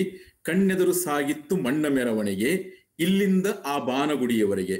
ಕವಿತೆಯ 2ನೇ ಭಾಗದಲ್ಲಿ ಬರ್ತಕ್ಕಂಥ ಈ ಸಾಲಿನೊಳಗಡೆ ಆ ಮೆರವಣಿಗೆ ಕೂಡ ಮತ್ತು ಆ ಬಾನಗುಡಿಯವರೆಗೆ ಹೋಗ್ತತಿ ಅಂತನ ಕವಿ ಇಲ್ಲಿ ಹೇಳೋದಕ್ಕೆ ಪ್ರಯತ್ನವನ್ನ ಮಾಡ್ತಾರ. ಮೊದಲನೇ ಭಾಗ ಏನಿತ್ತಲ್ಲ, ತಿರುಗುತ್ತಿದೆ ಎನ್ನುವಂತ ಒಂದು ಪದದಿಂದ ಶುರುವಾಗಿ ಅದು ಮತ್ತ ತಿರುಗುತ್ತದೆ ಎನ್ನುವಲ್ಲಿಗೆನ ಹೋಗಿ ನಿಲ್ತತಿ ಅನ್ನೋಕ್ಕಿಂತ ತಿರುಗುತ್ತಿದೆ ಅಂತ ನಾನು ಹೇಳಬೇಕು. ಅಂದ್ರ ಈ ಭೂಮಿ ಮತ್ತು ಬದುಕಿನ ಚಲನಶೀಲತೆಯನ್ನ ಕವಿ ಇಲ್ಲಿ ಬಹಳ ಒಂದ್ ರೀತಿಯಾದಂತ ಪ್ರತಿಮಾತ್ಮಕ ಭಾಷೆ ಒಳಗಡೆ ಹೇಳೋದಕ್ಕೆ ಪ್ರಯತ್ನವನ್ನ ಮಾಡ್ತಾ ಇದ್ದಾರ. ಒಟ್ಟೂ ಬದುಕಿನ ಹಿಂದ ಇರ್ತಕ್ಕಂಥ ಚೈತನ್ಯಶೀಲವಾದಂತ ನಡೆ ಏನೈತಿ, ಇಲ್ಲಿ ಜೀವನ್ಮುಖಿಯಾಗಿ ಮನುಷ್ಯ ಮುಂದೆ ಹೋಗೋದಕ್ಕ ಅಥವಾ ಮನುಷ್ಯ ಅನ್ನೋಕ್ಕಿಂತ ಜೀವ ಕೇಂದ್ರಿತವಾಗಿ ಒಟ್ಟು ಜೀವ ಸಂಕುಲಗಳು ಈ ಭೂಮಿ ಮೇಲೆ ಸಾಮರಸ್ಯದಿಂದ ಇರೋದಕ್ಕೆ ಯಾವ ಯಾವ ಒಂದು ಚೈತನ್ಯ ಸತ್ವ ಬೇಕಲ್ಲ, ಅದನ್ನೆಲ್ಲ ಶೋಧಿಸೋದಕ್ಕ ಕವಿ ಈ ಒಂದು ಕವಿತೆಯ ಮುಖಾಂತರ ಮಾಡೋದಕ್ಕೆ ಪ್ರಯತ್ನ ಮಾಡಿದಾರ. 2ನೇ ಭಾಗದೊಳಗಡೆ ನಾನು ಎಲ್ಲ ಸಾಲುಗಳನ್ನು ಹೇಳೋದಕ್ಕೆ ಹೋಗೋದಿಲ್ಲ. 2ನೇ ಭಾಗದೊಳಗಡೆ ಮಣ್ಣಿನ ಮನೆ, ಕಣ್ಣು ತೆರೆಯುವ ಮಗು, ಅದರ ಆಟ, ಶಾಲೆ, ಸ್ನೇಹ, ಬೆಳವಣಿಗೆ ಮತ್ತು ಮಣ್ಣಿನ ಮೆರವಣಿಗೆ ಎಲ್ಲ ಒಂದು ಕ್ರಮಾನುಗತಿಯಲ್ಲಿ ಬರ್ತಾವು. ಇಲ್ಲಿಯೂ ಕೂಡ ಪ್ರತಿಮೆಗಳ, ಪ್ರತೀಕಗಳ, ಒಂದು ರೀತಿಯಂತ ಇಮೇಜ್ಗಳ ಒಂದು ಕಾಂಪ್ಲೆಕ್ಸ್ ಅನ್ನ ಇಲ್ಲಿ ನಿರ್ಮಾಣ ಆಗೈತೆ ಅಂತ ಹೇಳಿದ್ರೆ ತಪ್ಪಾಲಿಕ್ಕಿಲ್ಲ. ಇದ ಒಂದು ನುಡಿ ಒಳಗಡೆ ಅಥವಾ ಈ ಭಾಗದೊಳಗಡೆ ಒಂದು ವಿಶೇಷವಾದಂತ ನುಡಿಗಟ್ಟು ಬರ್ತತಿ. ನನಗೆ ಅದ್ರ ಕಡೆ ಬಹಳ ಆಕರ್ಷಣೆ ಆಯ್ತು. ಏನಪ್ಪಾ ಅಂತ ಹೇಳಿದ್ರೆ ಅದು ಕೋಲಾಡಿಸಿ ತೆಳವಿಸಿಲು. ಬಿಡಿಸ್ ನೋಡ್ರಿ ಈ ಒಂದು ನುಡಿಗಟ್ಟನ್ನ, ಪದಪುಂಜವನ್ನ ಬಿಡಿಸಿದ್ರೆ ಸಿಗೋದು ನಿಮಗ ಕೋಲು, ಆಡಿಸಿತ್ತು, ಎಳೆ, ಬಿಸಿಲು. ಆ ಬೆಳಕಿಂಡಿಯಿಂದ ಈಗೆಲ್ಲ RCC ಮನೆಗಳು ಬಂದಾವು, ಬೇರೆ ರೀತಿಯಂತ ವ್ಯವಸ್ಥೆ ಐತಿ. ಗ್ರಾಮೀಣ ಪ್ರದೇಶ ಇರ್ತಕ್ಕಂಥ ಹಂಚಿನ ಮನೆ ಒಳಗಡೆ ಆ ಬೆಳಕಿಂಡಿಯಿಂದ ಬರುವಂತ ಎಳೆ ಬಿಸಿಲು ಕೋಲಾಗಿ ಮನೆಯೊಳಗಡೆ ಆಡ್ತಿತ್ತು. ಈ ಪ್ರತೀಕವನ್ನು ಇಟ್ಟುಕೊಂಡು ಬಹಳಷ್ಟು ಕವಿತೆ ಒಳಗಡೆ ಕೆಲವು ಭಾಗಗಳು ಬಂದಿರೋದು ನಾನು ನೋಡಿದ್ದೀನಿ. ಈ ಒಂದು ರಮ್ಯ ಭಾವ ಐತಲ್ಲ, ಈ ರಮ್ಯ ಭಾವವನ್ನು ಕೂಡ ಕಣಿವೆಯವರು ತಮ್ಮ ನವ್ಯ ಕವಿತೆಯಲ್ಲಿ ಕೂಡ ಬಿಟ್ಕೊಡೋದಕ್ಕೆ ಮನಸ್ಸು ಮಾಡ್ಲಿಲ್ಲ. ಇಲ್ಲಿ ಇರುವಂತದ್ದು ಏನಂತ ಹೇಳಿದ್ರೆ ಕೋಲು, ಆಡಿಸಿತ್ತು, ಎಳೆ, ಬಿಸಿಲು ಇದೆಲ್ಲ ಕೂಡಿ ಅವರೊಂದು ಕಟ್ಟಿಕೊಟ್ಟಂತ ನುಡಿಗಟ್ಟು ಏನಂತ ಹೇಳಿದ್ರೆ ಕೋಲಾಡಿಸಿ ತೆಳವಿಸಿಲು. ಬಹಳ ಸುಂದರವಾದಂತ ನುಡಿಗಟ್ಟು, ಕೇಳೋದಕ್ಕೆ ಕಿವಿಗೆ ಬಹಳ ಮಧುರವಾದಂಥದ್ದು ಈ ಒಂದು ಪದಪುಂಜ. ನಾನಂತ ಹೇಳಬೇಕಾಗಿತ್ತು. ಒಟ್ಟಾರೆಯಾಗಿ ಕಣಿವೆಯವರು ನವೋದಯ ಕಾಲಘಟ್ಟದ ಒಬ್ಬ ಪ್ರಮುಖ ಕವಿಯಾಗಿ, ಅದರ ಮುಖ್ಯ ಪಾಲುದಾರರಾಗಿ ಸಾಹಿತ್ಯದ ಎಲ್ಲ ಕಾಲಘಟ್ಟದಿಂದ, ಎಲ್ಲ ಪ್ರಾಕಾರದಿಂದ, ಎಲ್ಲ ಪ್ರಭೇದಗಳಿಂದ ಅವರು ಸಾಕಷ್ಟು ಪ್ರಯೋಜನವನ್ನ ಪಡೆಯೋದಕ್ಕೆ ಪ್ರಯತ್ನವನ್ನ ಮಾಡ್ತಾರ. ಇದೊಂದು ಅವರಲ್ಲಿ ಒಳಗಡೆ ಸ್ಥಾಯಿಯಾಗಿರುವಂತ ನವೋದಯದ ಮನೋಧರ್ಮ. ಅಂದ್ರೆ ಈ ಒಂದು ಆನ್ಲೈನ್ ಪ್ರೋಗ್ರಾಮ್ ಇರ್ತಕ್ಕಂಥ ವಿಮರ್ಶಕರು ನನ್ನ ಮಾತನ್ನ ಒಪ್ತಾರ ಅಂತಂದು ನಾನು ಅನ್ಕೊಂಡಿನಿ. ನಮ್ಮ ಚರ್ಚೆ ಒಳಗೆ ಕೂಡ ನಾವು ಇದನ್ನ ಪ್ರಶ್ನೆಗಳ ಮುಖಾಂತರ ಮಾತಾಡ್ಕೋಬಹುದು. ಒಟ್ಟಾರೆಯಾಗಿ ನವೋದಯ ಕಾಲದ ಅವರ ಪ್ರಭಾವ ಇರ್ಬೋದು, ನವ್ಯ ಬರವಣಿಗೆಯ ಒಂದು ಅಂದ್ರೆ ಬರವಣಿಗೆ ವಿಧಾನವಾಗಿ ನವ್ಯಕ್ಕೆ ಬಂದ್ರಂತ ಹೇಳಿದ್ರೇನು, ಒಂದು ಬರವಣಿಗೆ ವಿಧಾನ, ಕಾವ್ಯ ಮಾದರಿಯಾಗಿ ಅವರು ಆಯ್ದುಕೊಂಡಂತ ಸಂದರ್ಭದೊಳಗಡೆ ಅವರು ಯಾವ ಒಂದು ಪಲ್ಲಟವನ್ನ ಅವ್ರು ಸ್ವತಃ ಅನುಭವಿಸ್ತಿದಾರ ಅಥವಾ ಅವರ ಕಾವ್ಯ ಬರವಣಿಗೆಯೊಳಗೆ ಯಾವ ಒಂದು ಶಿಫ್ಟ್ ನಮಗ್ ಕಾಣಕತ್ತೈತೆ ಅಂತ ಹೇಳಿದ್ರೆ ಒಂದು ಉದಾಹರಣೆ ಸಮೇತ ಹೇಳ್ಬಿಡ್ತಾನಿ. ಆ ಗಿಡ ಈ ಗಿಡ ಒಂದೊಂದು ಜೇಂಗೊಡ, ಬಾಂದೇವಿಗೆ ನೆಲದಾಯಿಯ ಹೂಗೊಂಡೆಯ ಹೊಂಗೊಡ ಅನ್ನುವಂತ ಕರ್ಣ ಮಾಧುರ್ಯವಾದಂತ ಅತ್ಯಂತ ಸಿಹಿಯಾದಂತ ನುಡಿಗಟ್ಟುಗಳ ಶೋಧದಲ್ಲಿದ್ದಂತ ಒಬ್ಬ ಪ್ರತಿಭಾನ್ವಿತ ಕವಿ ಮಣ್ಣಿನ ಮೆರವಣಿಗೆಯೊಳಗಡೆ ಯಾವ ಒಂದು ಮಾರ್ಗಕ್ಕೆ ಬರ್ತಾರ ಅನ್ನೋದನ್ನ ತಾವು ದಯವಿಟ್ಟು ಗಮನಿಸಬೇಕು. ಇಲ್ಲಿರುವಂತ ಪದಪುಂಜಗಳು ಎಂತಾವು? ಅಗ್ನಿಪಿಂಡ, ಬೆಂಕಿಕುಂಡ, ಕುದಿಯುವ ಬಸಿರು, ಬೂಟು ಸಪ್ಪಳಗಳು, ಈ ರೀತಿಯಾದಂತ ಕರ್ಕಶವಾದಂತ ಕೇಳೋದಕ್ಕೆ ಏನಪ್ಪಾ ಒಂಥರ ಕಠಿಣ ಅನಿಸ್ತಾವಲ್ಪ ಅನ್ನುವಂತ ಶಬ್ದಗಳ ಕಡೆಗೆ ಬರ್ತಾರ. ಅಂದ್ರ ಆ ಒಂದು ನುಡಿಗಟ್ಟುಗಳ ಶೋಧನಾ ಮಾರ್ಗದಿಂದ ಕಣಿವೆಯವರು ಈ ಹೊಸ ಕಾಲಘಟ್ಟದ ಹೊಸ ಸಂಕಟ ತವಕ ತಲ್ಲಣಗಳನ್ನ ಅಭಿವ್ಯಕ್ತಿಗೊಳಿಸುವಂತ ಪ್ರತಿಮೆಗಳ ಶೋಧಕ್ಕ ತಮ್ಮಂತಾವು ಬರಮಾಡ್ಕೊಂಡ್ರು, ಆ ಮಾರ್ಗದೊಳಗಡೆ ಹೊಂಟ್ರು ಅನ್ನುವಂತ ಒಂದು ವಿಚಾರವನ್ನು ಕೂಡ ನಾವು ಈ ಕವಿತೆಯ ವಿಶ್ಲೇಷಣೆ ಒಳಗಡೆ ನಾವು ಪರಿಭಾವಿಸ್ಬೇಕಾಗ್ತದೆ. ಎರಡು ಕಾವ್ಯ ಮಾರ್ಗಗಳ ನಡುವೆ ಹೋಗ್ತಾ ಇರತಕ್ಕಂತ ಕಣಿವೆಯವರು ಹೆಂಗ ಸಮತೋಲನ ಕಾಯ್ಕೊಂಡ್ರು ಅನ್ನೋದಕ್ಕ ಅತ್ಯಂತ ಶ್ರೇಷ್ಠವಾದಂತ ಉದಾಹರಣೆ ಅಂತ ಹೇಳಿದ್ರ ಮಣ್ಣಿನ ಮೆರವಣಿಗೆ ಕವಿತೆ. ತಾವು ಒಪ್ತೀರ ಅಂತ ಅನ್ಕೊಂತೀನಿ. ನವ್ಯತೆಯ ಕಡೆಗೆ ಅನಿವಾರ್ಯವಾಗಿತ್ತು. ಕಾಲದ ಒತ್ತಡ ಆಗಿ, ಆ ಸಾಮಾಜಿಕ ಸಂದರ್ಭ, ಏನೇನೋ ಹಿನ್ನೆಲೆಗಳು, ಆಮೇಲೆ ತಮ್ಮ ಕಾವ್ಯ ಮಾರ್ಗದಲ್ಲಿ ಕಂಡುಕೊಳ್ಬೇಕಾದಂತ ನಾವೀನ್ಯತೆ, ಒಳಗಿನ ಒತ್ತಡ, ಹೊರಗಿನ ಒತ್ತಡ ಎಲ್ಲದರ ಪರಿಣಾಮವಾಗಿ ಅವರು ನವ್ಯತೆಯ ಕಡೆಗೆ ಸಾಗ್ತಾ ಇರುವಾಗಲೂ ಕೂಡ ಬಿಸಿಲ ಕೋಲು, ಕರೆವ ಚಂದ್ರ, ಬೆಳ್ಳಿಯ ರಥ, ಭಾವಮೇಳ, ಬೆಳದಿಂಗಳ ಹೊನಲು, ಜ್ಯೋತಿರ್ಮಾಲೆ, ನೃತ್ಯ ಶಾಲೆ ಅನ್ನಂಥದ್ದು ಇದ ಮಣ್ಣಿನ ಮೆರವಣಿಗೆ ಕವಿತೆ ಒಳಗಡೆ ಉದ್ದಕ್ಕೂ ಬರ್ತಾವು. ಏನನ್ನು ಹೇಳೋದು ಪ್ರಯತ್ನ ಮಾಡ್ತಾ ಇದ್ದಾರ ಕಣಿವೆಯವರು, ಯಾವ ರೀತಿ ಅವರು ಇತರೆ ನವ್ಯ ಕವಿಗಳಿಗಿಂತ ಭಿನ್ನ ಅನ್ನೋದನ್ನ ಈ ಕವಿತೆ ಮುಖಾಂತರ ನಾವು ಕಂಡ್ಕೋಬಹುದು. ಏನಂತ ಹೇಳಿದ್ರ, ಈ ರೀತಿಯಾದಂತ ಜೀವಪರವಾದಂತ ಅಥವಾ ಒಂದು ಸಾಮಾಜಿಕವಾದಂತ ಒಂದು ದೃಷ್ಟಿಕೋನ ಇರುವಂತ, ಸಮಗ್ರ ಜೀವನ ದೃಷ್ಟಿಕೋನ ಇರುವಂತ ಎಲ್ಲ ಭಾವನೆಗಳನ್ನ ಇಟ್ಟುಕೊಂಡು ಅವರು ಇಂಥ ಶಬ್ದಗಳನ್ನು ಬಳಸಿ ಅತ್ಯಂತ ಇತ್ಯಾತ್ಮಕ ದೃಷ್ಟಿಕೋನದ ತಮ್ಮ ಕಾವ್ಯದ ನಡಿಗೆ ಏನೈತಲ್ಲ ಅದನ್ನ ಅವರು ಮುಂದುವರಿಸಿದ್ದಾರೆ. ಮಾರ್ಗವನ್ನು ಬದಲಾಯಿಸಿದರೂ ಕೂಡ ಅನ್ನೋಂಥದ್ದು ನನ್ನ ಗಮನಕ್ಕೆ ಬರ್ತಾ ಇದೆ. ಅಲ್ಲಿ ಕತ್ತಲ ಕೋಣಿಯಲ್ಲಿ ಹುಣ್ಣಿಮೆಯು ಹರಿದಾಡಿ, ಮೂರನೇ ಭಾಗಕ್ಕೆ ಬಂದಿವಿ ನಾವೀಗ. ಎರಡು ಸಾಲ ಮಾತಾಡಿ ಮುಗಿಸ್ಬಿಡ್ತಾನೆ. ಕತ್ತಲೆಯ ಕೋಣಿಯಲ್ಲಿ ಹುಣ್ಣಿಮೆಯು ಹರಿದಾಡಿ ಮಣ್ಣಗೋಡೆಯ ಮೇಲೆ ಬಣ್ಣ ಬರೆದಿತ್ತು, ಆಷಾಢ ನಿಬ್ಬಣವು ಸೂಷಾಡಿ ಬರುವಾಗ ಎಷ್ಟೊಂದು ಚಂದವಿತ್ತು. ಯಾವ್ದಂತೀರಿ ಇದು? ಇದು ನವ್ಯ ಅಂತೀರೋ, ನವೋದಯ ಅಂತೀರೋ, ಭಾವಗೀತಾತ್ಮಕತೆ ಅಂತೀರೋ, ಅಥವಾ ಯಾವ್ದ್ರ ಹುಡುಕಾಟ ಅಂತ ಹೇಳ್ತೀರಿ? ಕತ್ತಲೆಯ ಕೋಣೆಯಲ್ಲಿ ಹುಣ್ಣಿಮೆಯು ಹರಿದಾಡಿ ಮಣ್ಣಗೋಡೆಯ ಮೇಲೆ ಬಣ್ಣ ಬರೆದಿತ್ತು, ಆಷಾಢ ನಿಬ್ಬಣವು ಸೂಷಾಡಿ ಬರುವಾಗ ಎಷ್ಟೊಂದು ಚಂದವಿತ್ತು. ಇಲ್ಲಿರ್ತಕ್ಕಂಥ ಲಯ, ಭಾಷಾ ಸೌಂದರ್ಯ, ಭಾವಗೀತಾತ್ಮಕತೆ ನಮ್ಮನ್ನ ತಟ್ಟಂತ ಸೆಳೆದು ಬಿಡ್ತತಿ. ಮತ್ತು ಈ ಜನಪದೀಯ ಧಾಟಿ ಏನೈತಲ್ಲ ನಮ್ಮ ನೆಲದ ಹಾಡನ್ನ ನೆನಪಿಸ್ತತಿ. ಕತ್ತಲ ಕೋಣೆಯ ಹುಣ್ಣಿಮೆ ಪದಗಳನ್ನ ಸ್ವಲ್ಪ ಲಕ್ಷ್ಯ ಕೊಟ್ಟು ಕೇಳ್ಕೊಂಡ್ರೆ ನಿಮಗ ಕವಿತೆಯ ಆಳದಲ್ಲಿ ಇರ್ತಕ್ಕಂಥ ಒಂದ್ ರೀತಿಯಾದಂತ ಏನದು ಪ್ಯಾರಡಾಕ್ಸ್, ವಿರೋಧಾಭಾಸ ಏನೈತಲ್ಲ ಅದು ಗೊತ್ತಾಗ್ತತಿ. ಕತ್ತಲ ಕೋಣೆಯ ಹುಣ್ಣಿಮೆ, ಕುರುಡು ಬೆಳಕು. ಬೆಳಕು ನಮ್ಮ ಕಣ್ಣನ್ನ ತೆರೆಸುವಂತ ಒಂದು ಸಂಗತಿ. ಬೆಳಕನ್ನ ಹುಡುಕೊಂಡು ನಾವೆಲ್ಲರೂ ಹೋಗ್ತಿರ್ತೇವಿ, ಬೆಳಕ ಕುರುಡಾಗ್ಬಿಟ್ರೆ ಕುರುಡು ಬೆಳಕು. ತಣ್ಣನೆ ಕಡಲೊಳಗೆ ಬೆಂಕಿಯ ಹೊಳೆ, ಈಗಾಗಲೇ ನಾನು ಹೇಳಿದೆ. ಕುದಿಯುವ ಬಸಿರಿನ ಹಸಿರು, ಕೊನೆ ಇರದ ವರ್ತುಲ, ಮಣ್ಣ ಮಡಿಲೊಳು ನಿತ್ಯ ಯಾತನೆಯ ನೆಲಗುಮ್ಮ, ಇತ್ಯಾದಿ ಇತ್ಯಾದಿ ಈ ಕವಿತೆ ಒಳಗಡೆ ಬರ್ತಕ್ಕಂಥ ಓತಪೂರಿತವಾದಂತ ಪದಪುಂಜಗಳು. ಈ ರೀತಿಯ ಪ್ರತಿಮೆಗಳನ್ನ ಹೇಳೋದ್ರ ಮುಖಾಂತರ ಕಣಿವೆಯವರು ಅಥವಾ ಈ ಕಾವ್ಯದೊಳಗೆ ಇರ್ತಕ್ಕಂಥ ಕವಿ ವಿಶ್ವಾತ್ಮಕವಾದಂತ ದ್ವಂದ್ವವನ್ನ ಒಪ್ಕೊಳ್ತಾ ಇದ್ದಾನ, ಅದ್ರ ಕಡೆ ಒಂದು ಅನುಸಂಧಾನ ಮಾಡೋದಕ್ಕೆ ಪ್ರಯತ್ನವನ್ನ ಮಾಡ್ತಾ ಇದ್ದಾನ. ಆದ್ರೆ ಒಟ್ಟಾರೆಯಾಗಿ ಈ ರೀತಿಯಾದಂತ ಎಂಬಿಗಿಟಿ ಇರ್ತಕ್ಕಂಥ ಪದಗಳು ಇದ್ರೊಳಗಡೆ ಬರೋದ್ರಿಂದ ಕವಿತೆಯ ಒಟ್ಟಂದಕ್ಕೆ ಒಂದಿಷ್ಟು ಸಂದಿಗ್ಧತೆ ಪ್ರಾಪ್ತವಾಗಿರೋದಂತೂ ಸತ್ಯ. ಅದು ನನ್ನ ಗಮನಕ್ಕಂತೂ ಬಂತು. ಈ ಮಣ್ಣಿನ ಮೆರವಣಿಗೆ ಏನು ಒಟ್ಟಾರೆಯಾದಂತ ಒಂದು ದೀರ್ಘವಾದ ಕವಿತೆ ಐತಲ್ಲ, ಕೊನೆಯವರೆಗೂ ತನ್ನ ನಿಗೂಢತೆಯನ್ನ ಕಾಯ್ದುಕೊಂಡಂತ ಒಂದು ಕಾವ್ಯ. ಈ ರೀತಿಯ ಕಾವ್ಯಗಳು ಈ ಮೊದಲು ಬಂದಿರಲಿಲ್ಲ ಕಣಿವೆಯರ ಕಡೆಯಿಂದ. ಇದು ಕೊನೆಯವರೆಗೂ ತನ್ನ ನಿಗೂಢತೆಯನ್ನ ಕಾಯ್ದುಕೊಳ್ತತಿ ಒಂದು. ಮತ್ ಇನ್ನೊಂದು ಅಂಶವನ್ನ ನಾವು ಗಮನಿಸಬೇಕು. ಇಲ್ಲಿಂದ ಮುಂದೆ ಅವರ ಬರವಣಿಗೆ ಯಾವ ರೀತಿ ಒಳಗಡೆ ಇತ್ತಂತ ಹೇಳಿದ್ರ, ಅಥವಾ ಈ ಕವಿತೆ ಮಣ್ಣಿನ ಮೆರವಣಿಗೆ ಮುಖಾಂತರ ಮಾತಾಡೋದಾದ್ರೆ ಅದು ಯಾವ ರೀತಿ ಐತೆ ಅಂತ ಹೇಳಿದ್ರ, ಇದು ನೋಡುತ್ತಲೇ ತಿಳಿಯುವ ಕಾವ್ಯವಲ್ಲ. ನನ್ನ ಮಾತು ಗಮನಿಸ್ತಾ ಇದ್ದೀನಿ ಅಂತ ಅನ್ಕೊಂತೀನಿ. ಇದು ನೋಡುತ್ತಲೇ ತಿಳಿಯುವ ಕಾವ್ಯವಲ್ಲ, ತಿಳಿಯುತ್ತ ನೋಡುವ ಕಾವ್ಯ. ಕವಿ ತನ್ನ ಆಳ ಮತ್ತು ವಿಸ್ತಾರಗಳನ್ನ ವೃದ್ಧಿಸ್ಕೊಂಡು ಹೋಗ್ತಾ ಇದ್ದಾನ. ಸಂದಿಗ್ಧತೆ ಕಾವ್ಯದ ತಿರುಳು, ಸಂದಿಗ್ಧತೆಯೇ ಕಾವ್ಯದ ತಿರುಳು. Ambiguity is essence of poetry ಅನ್ನುವಂತ ಏನು ಪಾಶ್ಚಾತ್ಯ ವಿಮರ್ಶಕರು, ವಿಶೇಷವಾಗಿ ನವ್ಯ ವಿಮರ್ಶಕರು ಏನ್ ಹೇಳಿದ್ರಲ್ಲ, ಆ ವಾದ ಅಂತ ಹೇಳ್ಬಾರ್ದು, ಆ ಒಂದು ಗ್ರಹಿಕೆಗೆ ಅಂತಂದು, ಆ ಒಂದು ಗ್ರಹಿಕೆಗೆ ಒಂದಿಷ್ಟು ಸಂಪೂರ್ಣವಾಗಿ ಅಲ್ಲ, ಒಂದಿಷ್ಟು ಸಮರ್ಥನೆಯನ್ನ ನೀಡ್ತತಿ ಅಂತಂದು ನನ್ನ ಒಂದು ಭಾವನೆ. ಈ ಎಲ್ಲ ಕಾವ್ಯ ಮಾರ್ಗದ ಮುಖಾಂತರ ಈ ಒಂದು ರೀತಿಯಾದಂತ ಇದನ್ನ ಹೊಯ್ದಾಟ ಅಂತ ಹೇಳಿದ್ರೆ ತಪ್ಪಾಗಬಹುದು. ಇದೊಂದು ರೀತಿಯಾದಂತ ತೂಗುಯ್ಯಾಲೆ, ಎರಡು ಕಾವ್ಯ ಮಾರ್ಗಗಳ ನಡುವಿನ ತೂಗುಯ್ಯಾಲೆ. ಹೆಸರುಗಳನ್ನು ಹಂಗ ಇದಾವು.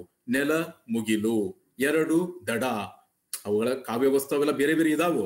ಆದ್ರ ಈ ರೀತಿಯಾದಂತ ದ್ವಂದ್ವ, ಪ್ಯಾರಾಡಾಕ್ಸ್, ವಿರೋಧಾಭಾಸ ಅನ್ನೋದು ಈ ಒಂದು ಇಡೀ ಮನುಷ್ಯನ ಬದುಕಿನೊಳಗಡೆ ವಿಶ್ವಾತ್ಮಕವಾಗಿ ಹಬ್ಬಿರುವಂತಹ ಸಂಗತಿಗಳ ಬಗ್ಗೆ ಕವಿಗಿರ್ತಕ್ಕಂತ ಒಂದು ಎಚ್ಚರವನ್ನ ನಾವು ಗಮನಿಸಬೇಕು.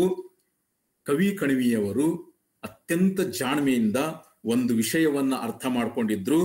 ಏನಂತ ಹೇಳಿದ್ರೆ, ಜೀಕಿದ್ರೆ ಮಾತ್ರ ಜೋಕಾಲಿ. ಜೋಕಾಲಿಯ ಸೌಂದರ್ಯವನ್ನ, ಜೋಕಾಲಿಯ ಅನುಭವ ತನಗೆ ತಾ ಮಾಡ್ಕೋಬೇಕಂತ ಹೇಳಿದ್ರ ಬರೀ ಹಗ್ಗ ಕಟ್ಟಿಟ್ರಾಗೋದಿಲ್ಲ, ಅಲ್ಲಿ ಹತ್ತಿ ಜೀಕಬೇಕು. ಜೀಕಿದ್ರೆ ಮಾತ್ರ ಜೋಕಾಲಿ, ಇಲ್ಲ ಅಂತ ಹೇಳಿದ್ರ ಅದು ಬರೀ ಒಂದು ಹಗ್ಗ ಎನ್ನುವ ಎಚ್ಚರದ ಮನಸ್ಥಿತಿಯಿಂದವರು ಹೊಸ ಕಾವ್ಯ ಮಾರ್ಗದ ಹುಡುಕಾಟಕ್ಕ ಹೋದ್ರು ಅಂತಂದು ನನಗೆ ಕಂಡು ಬರ್ತೈತಿ. ಕೊನೆಯ ಸಾಲು ಅಂದ್ರೆ ಕವಿತೆಯ ಕೊನೆಯ ಭಾಗಕ್ಕೆ ಬಂದಂಗೆಲ್ಲ, ಕತ್ತಲೆಯ ಹುತ್ತ ಬೆಳೆದಿದೆ ಎತ್ತ ಸರಿದರು ಬೆಳಕಿನಿಂದಲೇ ಅದರ ಉಪಜೀವನ. ಇಡೀ ಈ ಒಂದು ಕಾವ್ಯದ ನಡಿಗೆ ಒಳಗಡೆ, ಒಟ್ಟು ಕವಿತೆ ಒಳಗಡೆ ನನಗೆ ಅದ್ಭುತವಾಗಿ ಕಾಡಿದಂತ ಅಥವಾ ಬಹಳ ಅದ್ಭುತ ಅನಿಸ್ತಕ್ಕಂಥ ಎರಡು ಸಾಲುಗಳಿವು. ಕತ್ತಲೆಯ ಹುತ್ತ ಬೆಳೆದಿದೆ ಎತ್ತ ಸರಿದರು. ಕಣ್ಣು ಕತ್ಲಷ್ಟು ನಮಗೆ ಕತ್ಲು ಕಳ್ಕೊಂಡ್ಬಿಟ್ಟತಿ, ಬೆಳಕಿನಿಂದಲೇ ಅದರ ಉಪಜೀವನ. ಕವಿ ಹೇಳೋದೇನಂತ ಹೇಳಿದ್ರ, ಆ ಕತ್ತಲು ಕೂಡ ಅದು ಎಷ್ಟರ ಕವಿಕೊಂಡಿರ್ಲಿ, ಎತ್ತ ತಿರುಗಿದ್ರು ಕತ್ತಲು, ಎತ್ತ ನೋಡಿದ್ರು ಕತ್ತಲು. ಅದು ಅಜ್ಞಾನದ ಕತ್ತಲಿರ್ಬೋದು, ಮನುಷ್ಯನ ಒಂದು ರೀತಿಯಂತ ಡಂಬಾಚಾರದ ಕತ್ತಲಿರ್ಬೋದು, ಅಥವಾ ಮೌಢ್ಯತೆ ಕತ್ತಲೆ ಇರ್ಬೋದು, ಅಥವಾ ನಾವು ನೈಸರ್ಗಿಕವಾಗಿ ನೋಡುವಂತ ಕತ್ತಲೆ ಇರ್ಬೋದು. ಆ ಕತ್ತಲು ಬೆಳಕಿನ ಹಂಗಿನೊಳಗನ ಜೀವನ ಮಾಡಕತ್ತದು. ಬೆಳಕಿನಿಂದಲೇ ಅದರ ಉಪಜೀವನ, ಅದು ಉಪಜೀವಿಸದ ಬೆಳಕನ್ನು ನಂಬಿಕೊಂಡು ಅನ್ನುವಂತ ಮಾತನ್ನ ಕವಿಯಲ್ಲಿ ಹೇಳೋದಕ್ಕೆ ಪ್ರಯತ್ನವನ್ನು ಮಾಡ್ತಾರಲ್ಲ. ಎಂಥ ಒಂದು ಎತ್ತರದ ಆಶಾಭಾವನೆ, ಎಂಥ ಒಂದು ಉದಾತ್ತವಾದಂತ ಚಿಂತನೆಯನ್ನ ಅಥವಾ ಆ ಚಿಂತನಾಪರವಾದಂತ ಸಂದೇಶವನ್ನ ಕವಿ ಈ ಸಾಲುಗಳ ಮುಖಾಂತರ ಕೊಡೋದಕ್ಕೆ ಪ್ರಯತ್ನ ಮಾಡ್ತಾ ಇದ್ದಾನೆ ಅನ್ನೋದನ್ನ ನಾವು ಗಮನಿಸಬೇಕು. ಇದರ ಹಿಂದಿರ್ತಕ್ಕಂಥ ಆ ಯೋಚನಾ ಕ್ರಮ ಅಷ್ಟು ಶ್ರೇಷ್ಠ ಆಗೈತೆ ಅನ್ನೋದು ಕೂಡ ಬಹಳ ಒಂದು ವಿಶೇಷವಾದಂಥದ್ದು. ಇಷ್ಟೆಲ್ಲ ಹೇಳಿದ ಮೇಲೆ ಕವಿತೆಯನ್ನ ಸಾಲಿನಿಂದ ಸಾಲಿಗೆ ಕವಿ ಕುಪ್ಪಳಿಸಂಗ್ ನಾವು ಕುಪ್ಪಳಿಸ್ಕೊತ ಹೋಗಕ್ಕಾಗೋದಿಲ್ಲ. ಯಾಕಂತ ಹೇಳಿದ್ರೆ ಬಹಳಷ್ಟು ಭಾಗಗಳು, ಬಹಳಷ್ಟು ಅಂಶಗಳು, ಬಹಳಷ್ಟು ಆಯಾಮಗಳು ಈ ಕವಿತೆಗೆ ಇದಾವು. ಕೊಟ್ಟಂತ ಅರ್ಧ ಗಂಟೆ ಒಳಗಡೆ ನನಗೆ ಈ ಒಂದು ಉಪನ್ಯಾಸದ ಮೂಲಕ ಹೇಳೋದಕ್ಕೆ ಯಾವ ಸುಲಭ ಅನಿಸ್ತಾವಲ್ಲ ಅಂತ ಸಾಲುಗಳನ್ನು ಮಾತ್ರ ನಾನು ಎತ್ಕೊಂಡು ಮಹತ್ವದ ಸಾಲುಗಳನ್ನು ಮಾತ್ರ ಹೇಳೋದಕ್ಕೆ ಪ್ರಯತ್ನ ಮಾಡ್ತಾ ಇದ್ದೀನಿ. ಒಟ್ಟಾರೆಯಾಗಿ ಈ ಕವಿತೆ ಮುಖಾಂತರ ಹಂಗಾದ್ರ ಕವಿ ಏನ್ ಹೇಳಾಕ್ ಪ್ರಯತ್ನ ಮಾಡಾಕತ್ತಾನ ಅನ್ನೋದನ್ನ ಕೂಡ ನಾವು ನೋಡ್ಬೇಕಲ್ಲ. ಟೈಮ್ ಎಷ್ಟು ಮಧು? ಟೈಮ್ ಎಷ್ಟಾಯ್ತು? 7. ನನ್ನ ಸಮಯ ಮುಗಿತಾ ಮಧು? ಮಾತಾಡಿ ಸರ್, ಮಾತಾಡಿ. ಈ ಅಸಂಖ್ಯ ಜೀವರಾಶಿಗಳಿಗೆ ಆಶ್ರಯ ತಾಣ ಆಗೈತೆ ಅನ್ನೋದು ನಮ್ಗೆ ಗೊತ್ತು. ಇದರ ಆಳದೊಳಗಡೆ ಉರಿಯುವ ಕಿಚ್ಚು, ಕುದಿಯುವ ಒಂದು ಲಾವಾರಸ ಐತಿ ಅಂತ ಗೊತ್ತು. ಅದ್ರ ಮ್ಯಾಲ ತಂಪಿನ ನೆಲ, ಅದ್ರ ಮ್ಯಾಲ ಹಚ್ಚ ಹಸಿರು, ಅದ್ರ ಮ್ಯಾಲ ಓಡುವ ಬದುಕು. ಇದೆಲ್ಲ ಏನಂತ ಹೇಳಿದ್ರೆ ಮಣ್ಣಿನ ಮೆರವಣಿಗೆ. ಆದ್ರ ಮನುಷ್ಯ ಈ ಮಣ್ಣಿನ ಮೆರವಣಿಗೆಯ ಒಂದು ಭಾಗ ಮಾತ್ರ. ನೀನ ಎಲ್ಲಾನು ಅಲ್ಲ, ನೀನ ಸರ್ವಸ್ವ ಅಲ್ಲ. ಎಲ್ಲ ಜೀವಿಗಳು ಬಂದ ಮ್ಯಾಲ ನೀರು ಬಂದಿದಿ. ಜೀವ ವಿಕಾಸದೊಳಗಡೆ ಮನುಷ್ಯ ಹುಟ್ಟಿದ್ದು, ಮನುಷ್ಯ ನಾಗರಿಕತೆ ಬೆಳೆದಿದ್ದು ಬಹಳ ಮಹತ್ವದ ಸಂಗತಿ, ಒಪ್ಪೋಣ. ಆದ್ರೆ ಎಲ್ಲರೂ ಬಂದ ಮೇಲೆ ಬಂದಂತ ನೀನು ಮುಖ್ಯ ಅಲ್ಲ. ಇಲ್ಲಿ ಅಂದ್ರೆ ಆ ಜೀವ ಕೇಂದ್ರಿತವಾದಂತ ವಿದ್ಯಮಾನಗಳೇನದಾವಲ್ಲ ಭೂಮಿಯ ಮೇಲೆ, ಜೀವ ಕೇಂದ್ರಿತವಾದಂತ ವಿದ್ಯಮಾನಗಳಿಗೆ ಮಾತ್ರ ತಾಳಿಕೆ ಮತ್ತು ಬಾಳಿಕೆ ಅನ್ನೋದನ್ನ ಒಂದು ಭಾಗದೊಳಗಡೆ ಕವಿ ಹೇಳಾಕತ್ತಾನಂತ ನನ್ನ ಒಂದು ಗ್ರಹಿಕೆ. ಈ ಎಲ್ಲ ಕಷ್ಟ ಕೋಟಲೆಗಳು ಇದೆಲ್ಲ ಹೆಂಗೈತೆ ಅಂತ ಹೇಳಿದ್ರೆ, ನಾನು ಹೇಳಿದೆ ನಿಸರ್ಗದತ್ತವಾಗಿ ಬರ್ತಕ್ಕಂಥ ಪ್ರಕೃತಿ ವಿಕೋಪಗಳು, ಮನುಷ್ಯ ಎದುರಿಸ್ತಾ ಇರ್ತಕ್ಕಂಥ ಅನೇಕ ತವಕ ತಲ್ಲಣಗಳು, ಸಂಕಟಗಳು, ಮತ್ತು ಅವನು ತಾನೇ ಸೃಷ್ಟಿಸಿಕೊಂಡಂತ ನಾಗರಿಕತೆಯ ವಿಕಾರಗಳು ಈ ಭೂಮಿ ಮೇಲಿರ್ತಕ್ಕಂಥ ಜೀವ ಸಂಕುಲವನ್ನ ಇನ್ನಿಲ್ಲದಂತ ಬಾಧಿಸಾಕತ್ತಾವು. ಆದಾಗ್ಯೂ ಕವಿಯ ಆಶಾಭಾವನೆ, ಕವಿಯ ಒಂದು ವಿಚಾರಧಾರೆ ಏನಂತ ಹೇಳಿದ್ರ, ಮ್ಯಾಲ್ ನೋಡ್ರಿ, ಬಾನಿಗೆ ಬಂದ್ರು ಚೆನ್ನವೀರ ಕಣಿವೆಯವರು, ಬಾನ ಕಡೆ ನೋಡ್ರಿ, ಆಕಾಶದ ಕಡೆ ನೋಡ್ರಿ, ಹಗಲ್ ನೋಡ್ರಿ, ರಾತ್ರಿ ನೋಡ್ರಿ, ಸೂರ್ಯ ಚಂದ್ರ ಬೆಳಕನ್ನು ಸುರ್ಸಾಕತ್ತಾರ ಮೇಲೆ. ಇಡೀ ಜೀವ ಸಂಕುಲಕ್ಕೆ ಜೀವದಾಯಿ ಆದಂತ ಪ್ರಕಾಶಮಾನವಾದಂತ ಕಿರಣಗಳನ್ನ ಸೂರ್ಯ ಕೊಟ್ರ ನಿಮ್ಮ ಮನಸ್ಸನ್ನ ತಂಪುಗೊಳಿಸುವಂತ ಹಾಲ್ ಬೆಳದಿಂಗಳನ್ನ ಚಂದ್ರ ಕೊಡಾಕತ್ತಾನ. ಅಸಂಖ್ಯ ಚಿಕ್ಕಿಗಳು ಆಕಾಶದೊಳಗಡೆ, ನಕ್ಷತ್ರ ಪುಂಜಗಳು, ರಾಶಿಗಳು, ಅವನ್ನೆಲ್ಲ ನೋಡಿದಾಗ ನಮ್ಗೆ ಏನಿಸ್ತತಿ, ಬದುಕಿನೆಡೆಗೆ ಮುಖ ಮಾಡಬೇಕು, ಇನ್ನು 4 ಕಾಲ ಬದುಕಬೇಕು, ಮನುಷ್ಯನಿಗೆ, ಜೀವಿಗಳಿಗೆ ಈ ಭೂಮಿ ಮೇಲೆ ಇನ್ನೂ ಭವಿಷ್ಯ ಐತಿ ಅನ್ನುವಂತ ಒಂದು ಇತ್ಯಾತ್ಮಕವಾದಂತ ದೃಷ್ಟಿಯನ್ನ ಅದು ಹುಟ್ಟಿಸ್ತತಿ. ಎಲೆಯುದಿರಿದಂತ ಬೋಳು ಮರ, ಕೊನೆಯ ಒಂದು ಸ್ಟಾಂಜದಲ್ಲಿ ಇರೋದು, ಎಲೆಯುದಿರಿದಂತ ಬೋಳು ಮರ ಮತ್ತೆ ಚಿಗುರಂಗ ಯಾವಾಗ? ವಸಂತ ಮಾಸ ಬಂದಾಗ. ಅಂದ್ರೆ ಶಿಶಿರದಲ್ಲಿ ಎಲೆ ಉದುರ್ತಾವು, ಬೋಳು ಮರ ಆಗಿರ್ತತಿ.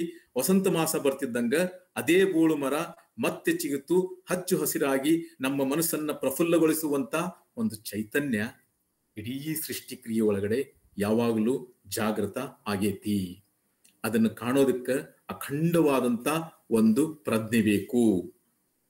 ಈ ಒಂದು ಬದುಕನ್ನ ಅದರ ಎಲ್ಲ ಆಯಾಮಗಳೊಂದಿಗೆ, ನಾವು ಸೃಷ್ಟಿಸಿಕೊಂಡಂತ ಅಪಸವ್ಯಗಳೊಂದಿಗೆ ಈ ಬದುಕನ್ನ ನಾವು ನೋಡುವಂತ, ಈ ಬದುಕನ್ನು ಪರಿಭಾವಿಸುವಂತ ಒಂದು ಸಮಗ್ರ ಜೀವನ ದೃಷ್ಟಿಕೋನ ಮನುಷ್ಯನಿಗೆ ಇರಬೇಕನ್ನೋದು ಕವಿಯ ಹಂಬಲ.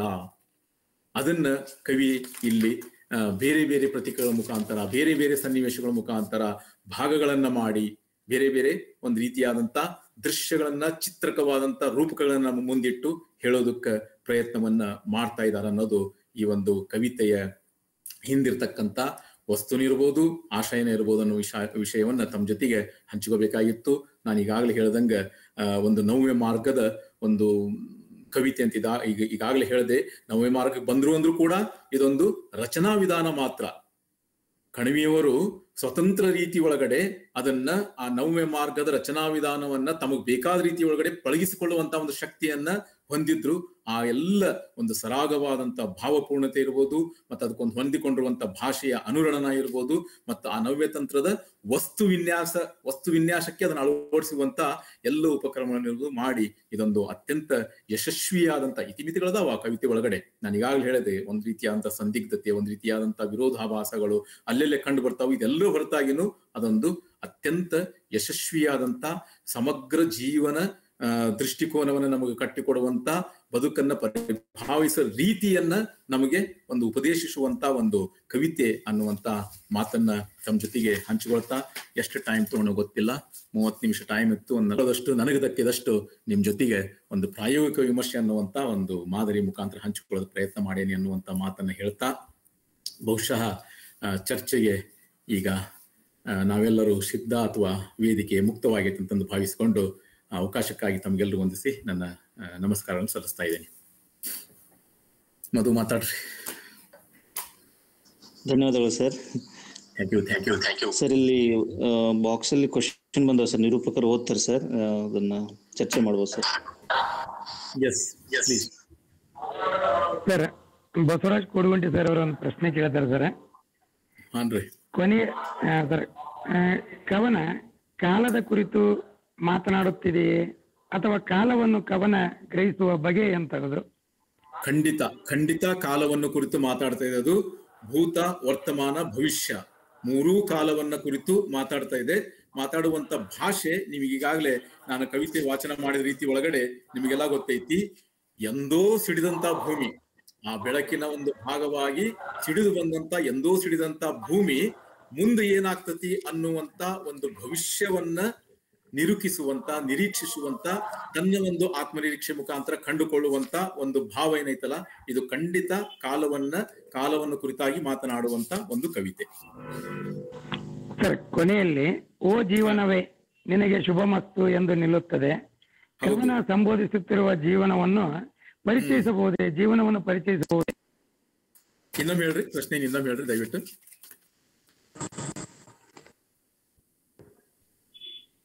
ಪ್ರಭು ಅವರ ತಮ್ದು ಪ್ರಶ್ನೆ ಇನ್ನೊಮ್ಮೆ ಹೇಳ್ಬೋದಾ? ಸರ್, ಕೊನೆಯಲ್ಲಿ ಓ ಜೀವನವೇ ನಿನಗೆ ಶುಭಮಸ್ತು ಎಂದು ನಿಲ್ಲುತ್ತದೆ. ಈ ಕವನ ಸಂಬೋಧಿಸುತ್ತಿರುವ ಈ ಜೀವನವನ್ನು ಪರಿಚಯಿಸಬಹುದೇ? ಖಂಡಿತ ಪರಿಚಯಿಸಬಹುದು. ಇಲ್ಲೇ ನೀವೆಲ್ಲ ನೀವು ನೋಡಿದ್ರಿ, ಉದ್ದಕ್ಕೂ ನನ್ನ ಮಾತಿನ ಮುಖಾಂತರ ಕೇಳಿದ್ರಿ, ಕವಿತೆಯ ಪಠ್ಯವನ್ನು ಕೂಡ ನೀವು ಗ್ರಹಿಸ್ತಾ ಗೊತ್ತಾಗ್ತತಿ. ಏನಂತ ಹೇಳಿದ್ರ, ಭೂಮಿ ಸೃಷ್ಟಿಯಾದಂತ ಹಿಡಿದು ಆ ಮಗು ಹುಟ್ಟೋದು, ಕಣ್ಣು ಬಿಡೋದು, ಅದು ಬೆಳೆದು ಬರೋದು, ಅದು ಮತ್ತು ಮಣ್ಣಿನ ಮೆರವಣಿಗೆ ನಡೆಸೋದು, ಮತ್ತು ಮುಂದಿನ ಭಾಗದೊಳಗಡೆ ನಾಗರಿಕತೆ ಬೆಳೆಯೋದು ಬರ್ತೈತಿ ನೋಡ್ರಿ. ಬೂಟಿ ಸಪ್ಪಳ, ಸೀಟಿ ಸಪ್ಪಳ ಅಂತ ಇದೆಲ್ಲ ಬರ್ತೈತಿ. ನಾಗರಿಕತೆ ವಿಕಾರತೆಯನ್ನೆಲ್ಲ ಹೇಳ್ಕೊಂಡು ಕವಿ ಒಟ್ಟಾರೆಯಾಗಿ ತನ್ನ ವಸ್ತು ವಿಷಯಕ್ಕೆ ಹೊಂದಿಕೊಂಡು ಇಲ್ಲಿ ಹೇಳೋದಕ್ಕೆಲ್ಲ ಪ್ರಯತ್ನವನ್ನ ಮಾಡಿ ನನಗೇನ್ ಅನ್ಸ್ತದೆ ಅಂತ ಹೇಳಿದ್ರೆ ಕವಿಯ ದಯವಿಟ್ಟು ಬೇರೆಯವ್ರು ಮ್ಯೂಟ್ ಮಾಡ್ರಿ ದಯವಿಟ್ಟು. ಕವಿಯ ಇದನ್ನು ಅನಂತವಾಗಿ ತೆರೆದು ತೋರಿಸುವಂತ ಶಕ್ತಿ ಸಾಮರ್ಥ್ಯ ತನ್ನಲ್ಲಿ ಇಲ್ಲ ಅನ್ನುವಂತ ಮಾತನ್ನ ಕವಿಯಲ್ಲಿ ಒಪ್ಕೊಳ್ತಾ ಇದ್ದಾನೆ ಅನ್ನುವಂತ ಭಾವನೆ ನನಗ್ ಹುಡ್ತತಿ. ಅದಕ್ಕೆ ಹೇಳೋದೆಲ್ಲ ಹೇಳಿ ಅದನ್ನೆಲ್ಲ ಕಟ್ಕೊಡೋದಕ್ಕೆ ಪ್ರಯತ್ನವನ್ನು ಮಾಡಿ ಕೊನೆಗೆ ಏನ್ ಹೇಳ್ತಾರ ಅಂತ ಹೇಳಿದ್ರೆ, ಒಳಗೆ ಬಾರಿಸಿ ಊದಿ ಸಾಗಲಿ ಮುಂದೆ ದಿಂಡು ಮೆರವಣಿಗೆ, ಓ ಜೀವನವೇ ಶುಭಮಸ್ತು ನಿನಗೆ. ನನಗೆ ಎಷ್ಟು ತಕ್ತು ಅಷ್ಟು ಹೇಳೋದಕ್ಕೆ ನಾನು ಪ್ರಯತ್ನವನ್ನ ಮಾಡಿದೆ, ಮುಂದಿಂದೆಲ್ಲ ನಿನಗ್ ಬಿಟ್ಟಿದ್ದು, ನೀನು ಒಳ್ಳೇದಾಗ್ಲಿ, ಈ ಜೀವನ ಮುಂದುವರಿಲಿ, ನಾನು ನಿಂತರೂ ಜೀವನ ಮುಂದುವರಿಬೇಕು ಅನ್ನುವಂತ ಒಂದು ಸಮರ್ಪಣಾ ಭಾವವನ್ನ ಕವಿ ಇಲ್ಲಿ ವ್ಯಕ್ತಪಡಿಸಿ ಆಮೇಲೆ ನಿರ್ಗಮಿಸ್ತಾನ. ಇದು ಒಂದು ಬಹಳ ಒಂದು ಶ್ರೇಷ್ಠವಾದಂತ ಮನೋಧರ್ಮ, ಕವಿಯ ಶ್ರೇಷ್ಠವಾದಂತ ಮನೋಧರ್ಮ. ಇದು ವಿಮರ್ಶಕರು ಕೂಡ ಗಮನಿಸಿದ್ದಾರೆ.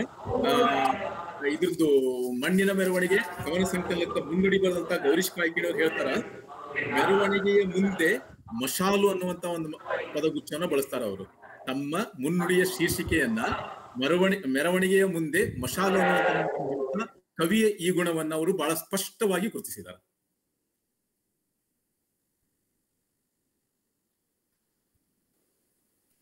ಸರ್, ಈ ಚನ್ನವೀರ್ ಕಣ್ವಿಯವರು ಈ ಅವರ ಕವಿತೆಯನ್ನ ಮಣ್ಣಿನ ಮೆರವಣಿಗೆ ಐತಲ್ಲ, ಇದು ನವ್ಯ ಲಕ್ಷಣ ಹೋಲುತ್ತೋ ಅಥವಾ ನವೋದಯ ಲಕ್ಷಣ ಹೋಲುತ್ತೋ? ಸರ್, ನಾನು ನನ್ನ ಉಪನ್ಯಾಸ ಹೇಳಿದೆ ಸರ್, ನಾನು ಉಪನ್ಯಾಸ ಉದ್ದಕ್ಕೂ ಹೇಳಿದೆ ನವ್ಯ ಮಾರ್ಗ ಸರ್, ಅದು ನವ್ಯ ಮಾರ್ಗ ಮಾತ್ರ. ಆ ನವ್ಯ ಮಾರ್ಗವನ್ನ ಕಣಿವೆಯವರು ಆಯ್ದುಕೊಂಡಿದ್ದು ತಾವು ಹೇಳುವಂತ ಸಂಗತಿಗಳಿಗೆ ಪರಿಣಾಮ ತೀವ್ರತೆ ಬರಲಿ ಅಂತ ಉದ್ದೇಶದಿಂದ ಮಾತ್ರ. ಅದೊಂದು ರಚನಾ ವಿಧಾನ ಮಾತ್ರ. ಅದನ್ನ ತಮಗ್ ಬೇಕಾದಂತ ರೀತಿ ಒಳಗಡೆ ಪಳಗಿಸಿಕೊಂಡ್ರು.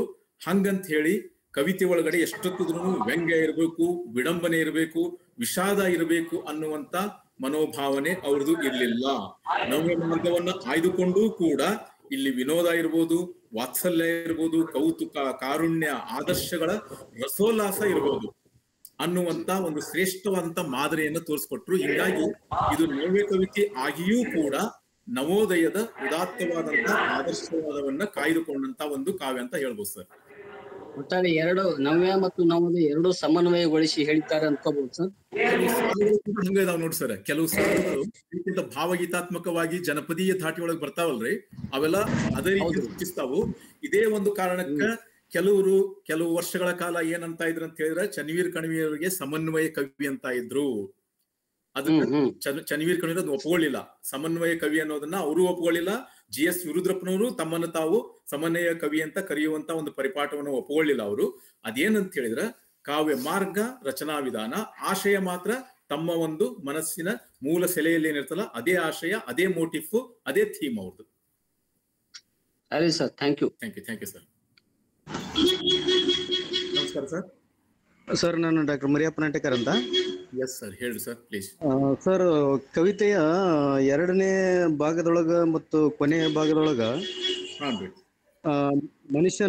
ಮನುಷ್ಯನ ದೇಹವನ್ನ, ಈ ದೇಹ ಪಂಚಭೂತಗಳಿಂದ ಆಗಿದೆ, ಅದು ಹುಟ್ಟಿನಿಂದ ನಡುವೆ ಏನಾದರೂ ಯೌವನ ಸ್ಥಿತಿಯಲ್ಲಿದ್ದಾಗ ಅಥವಾ ಮುಪ್ಪಿಗೆ ಬಂದಾಗ ಅದು ದೇಹ ಗೋಡೆಯಂತಾಗಿ, ಅಥವಾ ಕೊನೆಗೆ ಅದೆಲ್ಲ ಮೆರವಣಿಗೆ ಆಗ್ತದೆ. ನಾವು ಸಹಜವಾಗಿ ಹಳ್ಳಿಗಳಲ್ಲಿ ಸತ್ತಾಗ ಯಾವ ರೀತಿ ಶೃಂಗಾರ ಮಾಡಿ ಎಲ್ಲ ಮಾಡ್ತೇವೆ ನಾವು, ತೇರಿನ ತರ, ಆ ತರ ಎಲ್ಲ ಮಾಡಿ ದೇಹವನ್ನೇ ಇದು ಮಣ್ಣಿಂದ ಬಂದದ್ದು ಮಣ್ಣಿಗೆ ಹೋಗ್ತದೆ. ಹಾಗಾಗಿ ಇಡೀ ದೇಹದ ಕುರಿತಾಗಿ ಏನಾದ್ರೂ ಕವಿತೆ ಹೇಳ್ತದ ಅಂತ? ದೇಹದ ಕುರಿತಾಗಿ ಖಂಡಿತ ಹೇಳ್ತದೆ ಸರ್. ದೇಹದ ಮೆರವಣಿಗೆ ಕೊನೆಗೆ ಹುಟ್ಟಿನಿಂದ ಸಾಯುವಾಗ ದೇಹದ್ದು ಮೆರವಣಿಗೆ ಆಗ್ತದೆ ಅನ್ನೋ ಇದೆ ಪೃಥ್ವಿಯಲ್ಲಿ ಅಂತ ಅನಿಸ್ತದೆ ಅಂತ ನನಗೆ ಅನಿಸ್ತಾ ಇದೆ. ಹೌದು. ಕೊನೆಯದಾಗಿ ಶವವನ್ನ ಹೊತ್ಕೊಂಡು ಹೋಗುವಂತ ಮೆರವಣಿಗೆ ಒಂದಾದ್ರೆ, ಮಣ್ಣಿನಿಂದ ಹುಟ್ಟಿ ಬಂದಂತ ಜೀವನ ಪರ್ಯಂತ ಅದು ಮೆರವಣಿಗೆಯಲ್ಲೇನೆ ಇರ್ತದೆ, ಮಣ್ಣಿನ ಮೆರವಣಿಗೆಯಲ್ಲೇನೆ ಇರ್ತದೆ. ಅದು ಯಾವ ಕ್ಷೇತ್ರದಲ್ಲಿ ಏನೇ ಮಾಡ್ತಿರ್ಲಿ ಮಣ್ಣಿನ ಮೆರವಣಿಗೆ ನಡೀತಿರ್ತದೆ. ನಿಮ್ಮ ಮಾತನ್ನ ಅನುಸರಿಸ್ಕೊಂಡು ಇನ್ನೂ ಒಂದು ಹೆಜ್ಜೆ ಮುಂದೆ ಹೋಗಿ ಹೇಳ್ಬೇಕಂತ ಹೇಳಿದ್ರೆ, ಕವಿತೆಯನ್ನ 3 ಭಾಗಗಳನ್ನಾಗಿ ಕವಿ ಬಹಳ ಪ್ರಜ್ಞಾಪೂರ್ವಕವಾಗಿ ವಿಭಾಗ ಮಾಡಿದನಂತ ನನಗನಿಸ್ತದೆ. 1, 2, 3 ಭಾಗವನ್ನ ಈ ಕವಿತೆ ಒಳಗಡೆ ಮಾಡಿರೋದು ಸೃಷ್ಟಿ, ಸ್ಥಿತಿ ಮತ್ತು ಲಯವನ್ನ ಧ್ವನಿಸುವಂತ 3 ಭಾಗಗಳು ಅಂತ ಹೇಳಿದ್ರು ತಪ್ಪಾಲಿಕ್ಕಿಲ್ಲ. ನೀವ್ ಹೇಳಿದ್ ಸರಿಯಾಗಿದೆ ಸರ್. ಇದು ಮಣ್ಣಿನಿಂದ ಬಂದಂತ ಜೀವ ಮಣ್ಣಿಗೆ ಹೋಗ್ತದೆ, ಆದ್ರೆ ದೇಹವನ್ನು ಮಾತ್ರ ಕುರಿತಾಗಿ ಮಾತಾಡ್ತಾ ಹೇಳಕ್ಕಾಗುತ್ತೆ. ಮಣ್ಣನ್ನು, ದೇಹವನ್ನು, ಪರಿಸರವನ್ನು, ಪ್ರಕೃತಿಯನ್ನು ಒಟ್ಟಾರೆಯಾಗಿ ಜೀವ ಕೇಂದ್ರಿತವಾದಂತ ಬದುಕನ್ನ ಕುರಿತಾಗಿ ಮಾತಾಡ್ತದೆ ಇದು.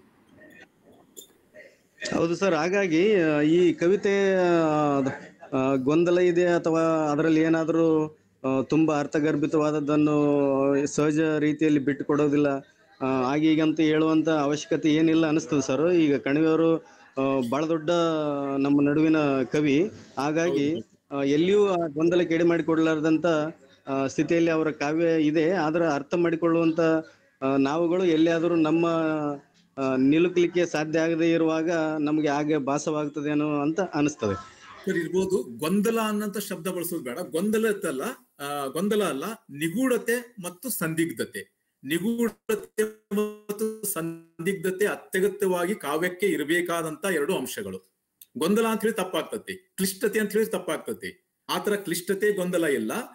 ಅಂದ್ರೆ ಇದೇನು ನಮ್ಮ ನಡುವಿರ್ತಕ್ಕಂಥ ಎತ್ತರದ್ದು ಗಿಡ್ಡದ್ದು, ಬಿಳಿ ಕಪ್ಪು ಅಥವಾ ಬೆಂಕಿ ನೀರು, ಇವೆಲ್ಲವನ್ನು ನಾವೇನ್ ಪ್ರತ್ಯೇಕಿಸಿ ನೋಡ್ತಾವಲ್ಲ, ಆ ಪ್ರತ್ಯೇಕಿಸಿ ನೋಡುವಂತ ಪರದೆ ಬಹಳ ತೆಳುವಾಗಿದೆ ಅನ್ನುವಂತ ಭಾವವನ್ನ ಈ ಕವಿತೆ ಹೇಳ್ತತಿ. ಅದಕ್ಕೆ ನಾನು ಇಲ್ಲಿ ಏನ್ ಹೇಳೋದ ಪ್ರಯತ್ನವನ್ನು ಮಾಡ್ತೇನೆ ಅಂತ ಹೇಳಿದ್ರೆ, ಅದು ಗೊಂದಲ ಅಲ್ಲ, ಅದೊಂದು ನಿಗೂಢತೆ.